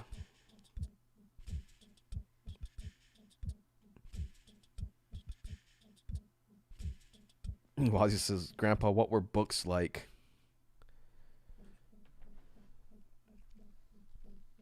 Someday, but we should do like a media tier list, like not like a media like movies, but like physical medium tier list. Physical media. Like, just to give you guys an example, I remember the era of 8 tracks. Before cassettes, before CDs, be around the same time, maybe after records, vinyl. 8 tracks. How many of you people have even seen 8 tracks, huh? Penguin says, Silence of the Lambs is A tier for me. Yeah, we'll get there. It's right here. Naked Snake says, fun fact, the Xbox 360 is a retro console now. Yep. That, I remember Atari, so that doesn't make me feel any younger. Wazzy says, what about Betamax? Never owned any Betamax, but I remember it being a thing. Owned a lot of VHS tapes, which ended up being the winner in the media race against Betamax. Penguin says, I have seen 8 tracks. Wazzy says, I had 8 tracks. Penguin says, same with the PS3. Yeah, the mid-generation consoles like the 360 and the PS3 are now considered retro. Then the NES is considered like an archaeological relic. And Naked Snake says, Grandpa, what was the Laserdisc or Betamax? I never owned any Laserdiscs, but I knew people who had them. That's one of the most cost-inefficient pieces of media ever, or media formats ever. And be completely destroyed by CD-based formats later, compact discs. All right, let's rank these last few. 7. Brad Pitt and Morgan Freeman. This was a horror, like a murder mystery horror movie. It was fine. I'll put it up on higher C tier. It's brutal. Like it was based on a serial killer who was killing people based on the 7 deadly sins, I believe. And it was pretty brutal. I haven't seen that movie in forever. Penguin says, I actually have been looking for a VHS player. And Penguin says, I live next to an arcade. Yeah, you did mention that. Right down the street. You're lucky. You live in an area where arcades even exist. Naked Snake says, how easy was it to get on planes back then? Now, you laugh, but we were talking about the movie Airplane earlier. It's not too far off. You could smoke on airplanes way back in the day. And as far as security-wise, there was no airport wiener scanners or TSA checkpoints or nothing. Basically, are you bringing a weapon onto the plane? Yes or no? Okay, get on the plane. Wazzy says, A Chuck E. Cheese is not an arcade, tiny baby. I remember Chuck E. Cheese. I also remember the competing brand that was phased out by Chuck E. Cheese called Showbiz. I think they may have existed before Chuck E. Cheese as a franchise took off.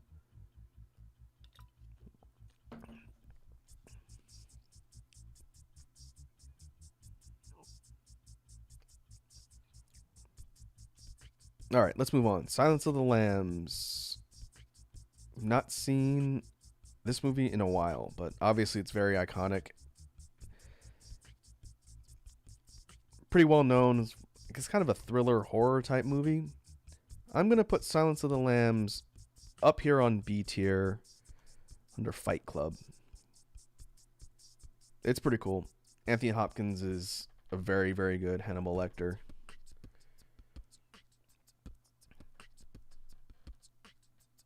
Penguin says, or let's see. Naked Snake says, Walsy, Chuck E. Cheese is gone. Penguin says, it's not down the street. It's about a few minutes away. And Penguin says, it's not a Chuck E. Cheese, Walsy. It's a real arcade with games like MVC2 and Darkstalkers. Nice. Naked Snake says, Grandpa, what was a Blockbuster like? Walsy says, Blockbusters were dope. I remember when they had Blockbuster Video and they had Blockbuster Music. This would have been in the 90s. Blockbuster Musics were basically big CD stores or music stores you can go and buy stuff. But the one in my area actually had listening kiosks all around like the main store floor. So you'd basically go and take a CD up to the person running the kiosk and say, I would like to listen to this. And they put it into a big master CD player and you sit down at the station and you could listen to an audio CD before you buy it. And that was a really interesting experience because they usually wouldn't card people, so kids could go and listen to like parental advisory rap CDs and the staff wouldn't care.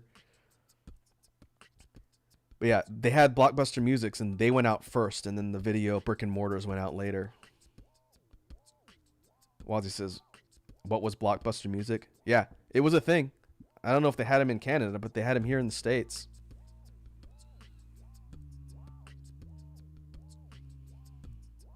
They were around as late as early 2000s. And then obviously brick and mortar music stores went out the window once digital became a thing. And then eventually brick and mortar video stores went out later, like Naked Snake is talking about, when digital platforms like Netflix became a thing. Naked Snake. Grandpa, what was Netflix like with DVDs? When you had to get them in the mail, put them in the envelope, and send them back. Alright. We got one final sprint through these last few. I am going to use the restroom real quick before we finish these off. And then we'll sprint through the last few. So give me 1 second, and I'll be back. Hopefully Wazzy doesn't have any more embarrassing facts about me. Just give me 1 sec.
All right, I am back.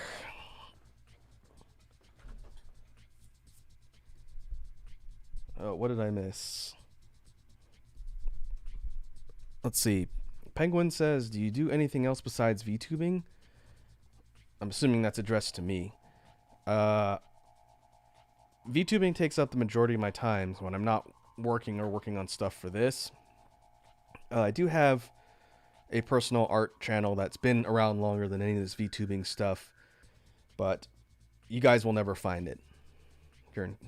I encourage you to try and see if you can find it, but unless I give you a really specific clue as to what kind of art it is, you guys aren't going to find it. So, in addition to maintaining all the stuff for the VTuber channel and all the content we work on here, then that's probably the main focus of the stuff I do.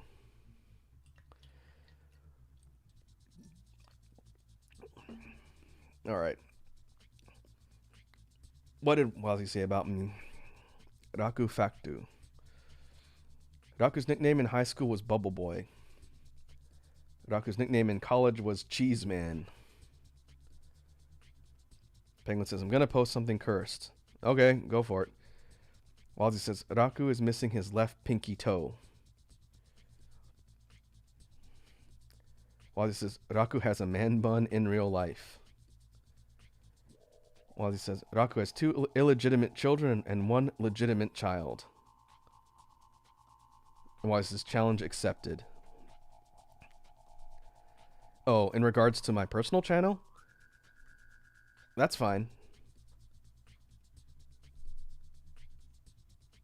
Maybe first person to find it will win a prize or something. But honestly, I would encourage you guys not to dig too deep on that. It's not going to be interesting. You'll just be disappointed. Naked Snake says, "I bet it's furry art." I would, if I had a furry art channel, I would straight up plug that because you can make a lot of money doing that, man. I wouldn't hide something like that. Even if it was like a lewd furry art channel, given how much people make on commissions on that stuff, I would absolutely use my current platform to push people towards business there. But no.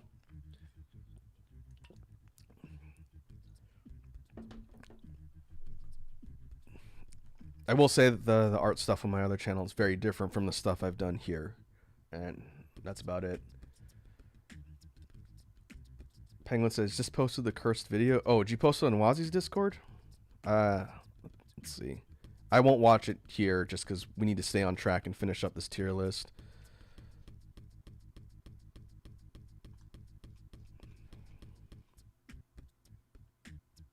But I will watch it later, Penguin, and I can experience the horror. Okay, yeah, I see it in there. I'll watch it later after the stream. And Wazzy says he draws hentai. If that was true, then the stuff that I draw on our character studies and whatnot would be much higher quality than the stuff you guys see.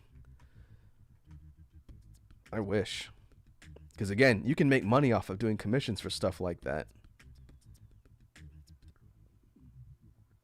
Penguin says, "It's my friend's second least favorite video." Oh boy. I'll look forward to it. Alright, let's move on. Sister Act, Whoopi Goldberg. Movie about nuns, hijinks ensue. Decent movie. Pretty funny. Pretty good story, actually. Pretty wholesome. So I'm going to put Sister Act B tier.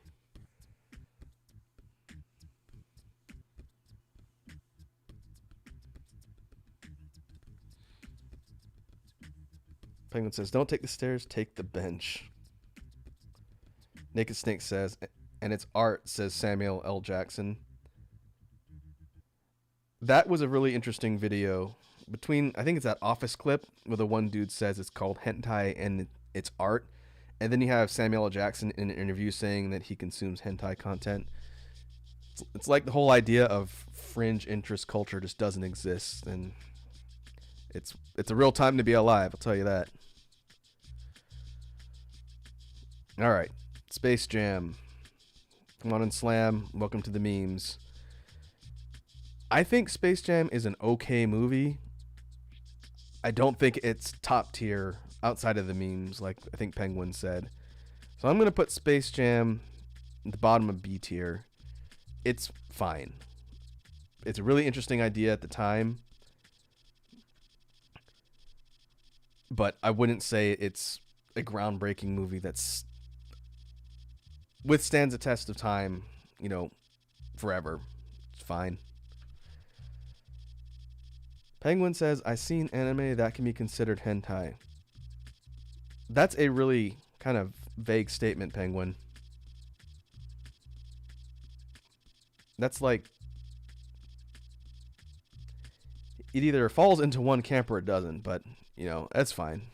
No one's gonna judge you for the type of stuff you watch here, man. It's all good. Naked Snake says Space Jam is C tier for me. Yeah, it's so here's my deal. I think Space Jam is pretty mid overall. What keeps it from falling down to C tier for me is the Monstar song. Hit 'em High, right? That's what it's called. I think I couldn't find it on Spotify. Yeah, Hit 'em High. The Monstars anthem featuring a whole bunch of dudes. Be Real, Coolio, Method Man, LL Cool J, and Busta Rhymes. That song absolutely slaps. If you've never heard Hit 'em High, the Monstar anthem from Space Jam, do yourself a favor and go listen to it. It's an awesome song. And for me, that's my favorite part about the movie. Naked Snake says, I have watched Monster Musume. Oh, Penguin says, Interspecies Reviewers, why? Because of the controversy it caused. I have only seen a couple episodes of Interspecies Reviewers. It's on my list of things to finish. But I liked what I watched. It was entertaining. I personally didn't see the huge controversy behind that one. I mean, especially compared to Redo of Healer, which came out like a year later. You want to talk about a conversation piece.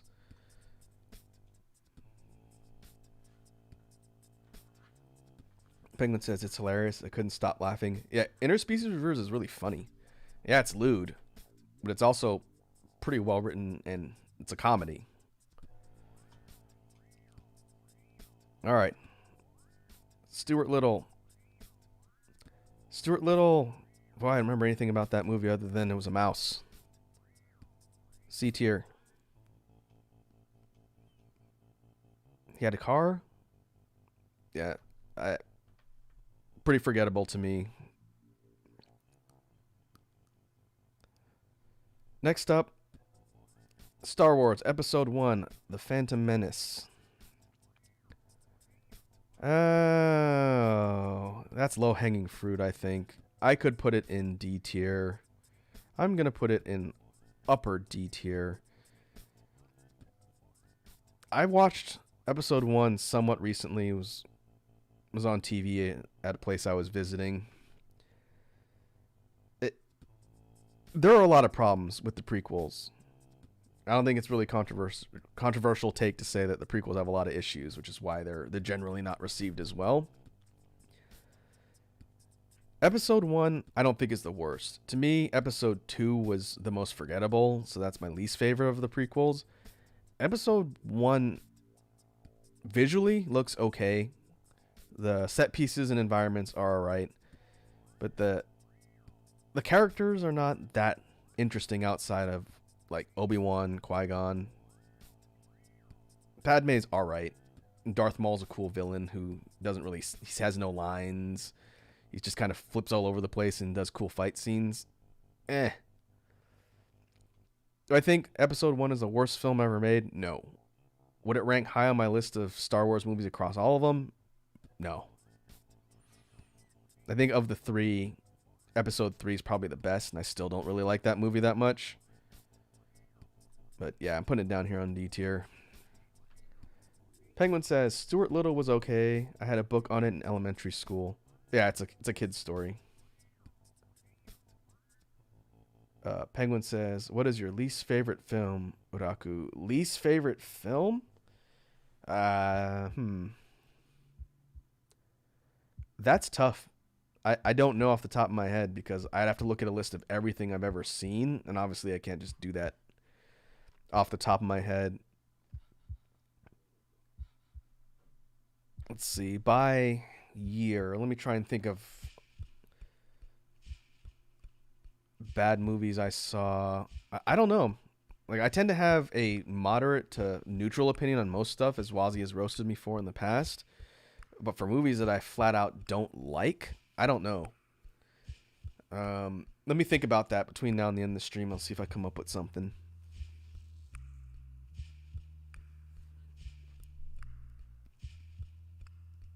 I'll think about it and see if I can come up with an answer for you.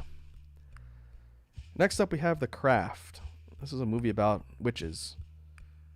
This was Fairuza Balk was in this one, right? Pre-Waterboy, post Return to Oz. That one should have been in the 80s tier list. I got some opinions on Return to Oz. That movie's a trip. The Craft, it was all right. I don't remember much about it other than it was like witches. So I'm going to put it down here.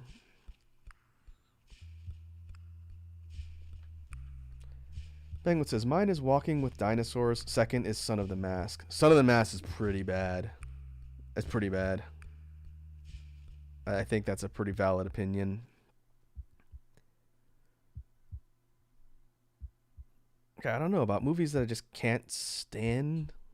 Can't think of any. Mortal Kombat Annihilation is pretty bad, but it's so bad it's hilarious to watch. Master of Disguise with Dana Carvey. That one's pretty bad too, but it's also so horrible it's funny to just laugh and meme about. So I don't know. I'll keep thinking about it. It'd have to be something that I just didn't enjoy and could find nothing entertaining about. To me, the worst thing a film can do can either be to waste your time or offend you. And it's very difficult to offend me. But we'll move on. Speaking of The Mask, we have the original with Jim Carrey. Pretty entertaining. I'm going to put The Mask up here on B tier. I don't think it'd be at the top of my list for Jim Carrey movies, but it was entertaining. It's zany and had a lot of funny gags. We'll put The Mask up here. Actually, I'm going to change my opinion. I don't think The Mask is better than Ace Ventura. It's close, but I think Ace Ventura's gags edge it out a little bit. So we'll bump him down a little bit down here. Still upper B tier.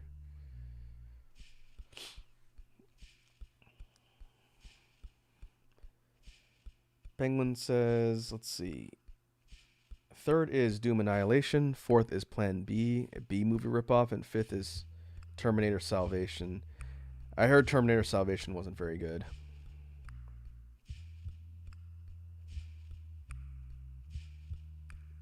Wazzy says, I have a friend that learned English from The Mask.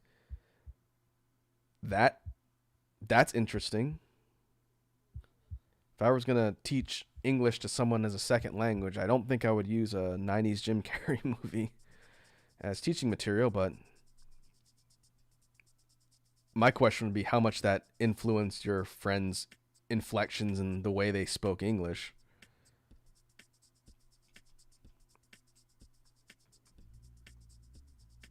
But we'll move on. The Matrix. Our boy Keanu Reeves. We like Keanu Reeves here. I like The Matrix a lot.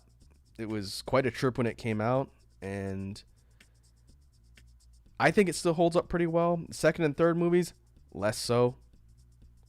I'm very nervous about the upcoming sequel, whatever they're working on. We'll see. I'll probably watch it just to see what it is, but yeah, original Matrix, I'm going to put it's going to go up pretty high. Put it under Forrest Gump.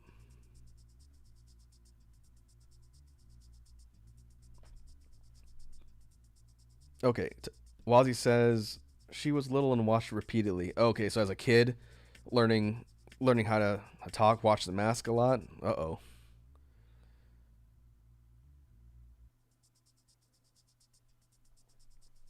Penguin says The Matrix is awesome. Agreed. Wazzy says she has an accent, but it's not as bad. Like an accent based on Jim Carrey's character, because that would be really funny to see someone who grew up with that. And Wazzy says, I like The Matrix 1 and 2. Yeah, Matrix 1 I think holds up really well. It's a cool movie. It's a cool story. The second one, Reloaded, is okay. It's not bad.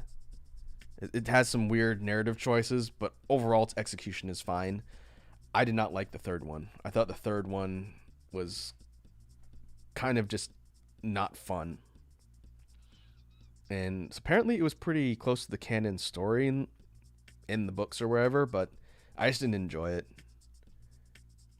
It seemed like a really disappointing way to end the trilogy. All right, next up, Titanic. One of the biggest movies of all time. I'll be real with you guys. Titanic is not really my type of movie. I understand people really like it. I've watched it. It was pretty mid-tier for me, so I'm going to put Titanic over here. The scope and acting and everything is good. It's just not really my type of movie. Wazzy says, no, she's Italian. She was like 12 when she moved here. Oh, okay, so she started learning English when she was 12 and watched The Mask repeatedly.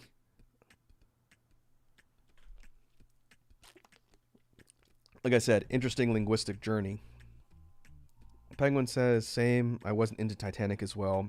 And it's not a bad movie. It's just not really my thing.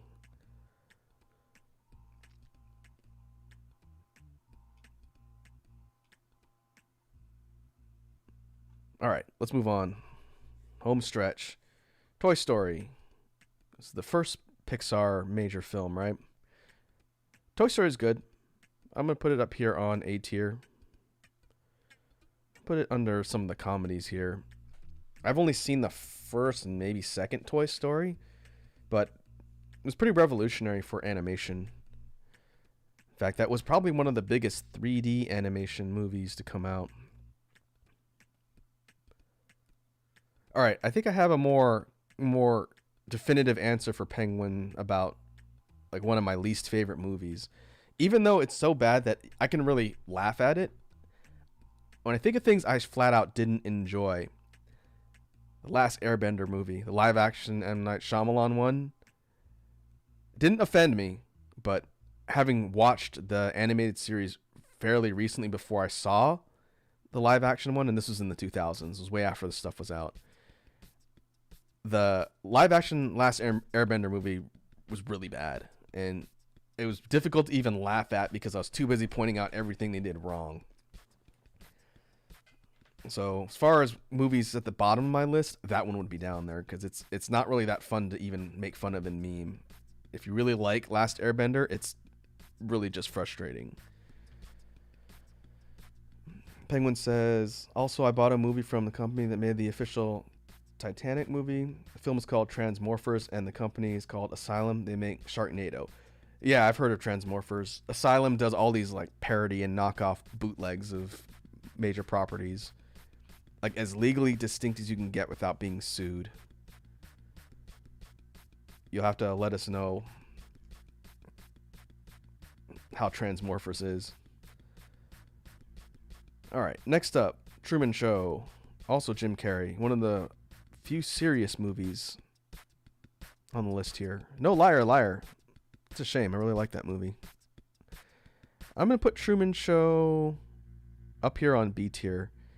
It's a really interesting idea and story. Especially given what we know now with like stream culture and people's lives online. Truman Show is kind of prophetic in a way about people living a person living his whole life publicly without knowing it. I think that's the main difference. People intentionally put their lives online now. But yeah, an interesting movie. Jim Carrey's acting is very well done in Truman Show. Penguin says, I love the True Man Show. Yeah, it's a good one. Next up, we got Twister. This is Bill Paxton and Helen Hunt, right? I remember when this came out. I saw this in the theaters. It was pretty cool. I don't know how realistic it was from actual weather meteorologist perspective, but the idea that the antagonist was a force of nature, it kind of kicked off the whole disaster genre, right? You had stuff like this, and you had Dante's Peak later, all sorts of things that had to deal with natural disasters. I think Twister was one of the first ones to really kick that off. So I'm gonna put Twister low B tier. I think it holds up pretty well. Whether or not you like the whole natural disaster genre, it's up for debate, but yeah, it's interesting. Having lived in tornado-prone areas, I could definitely relate to that. And last but not least, we've got Wayne's World. A movie that not a lot of people understood was parody at the time, I think. This is Mike Myers and Dana Carvey. This is Wayne and Garth. I liked Wayne's World. It's pretty funny. Wasn't necessarily my scene at the time that was being parodied, but I could definitely understand the gags. It's good. The second one I don't remember as much about, but we're going to put the first one up here on B tier. And Penguin says, I haven't seen Wayne's World, sadly. Ah, you should, man. It's pretty funny. It's a bit tongue-in-cheek, but I think it still probably holds up decently well. Maybe it's aged a bit just because a lot of the jokes are very 90s. But I would definitely recommend checking it out at some point.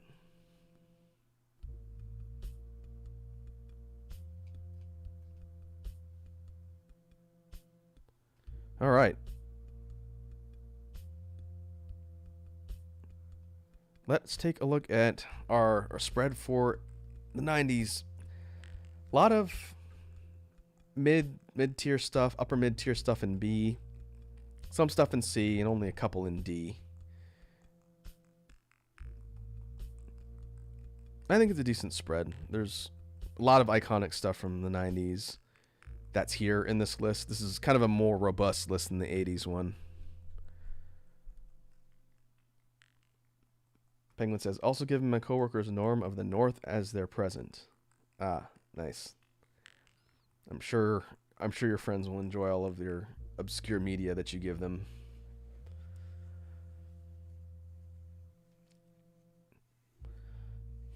But what we can do is start wrapping up here. I didn't think it would take so long to get through the 80s, especially since there were less films there. But I guess I have a bit more to say for a lot of these compared to the 90s. But that's fine. I'll see if I can find a good 2000s tier list for movies. Another one I pulled, let's see. It's a sci-fi one. We will look at this at some point. If I can come up with some more movies tier list to do, I want to include sci-fi because there's a lot of cool stuff on there.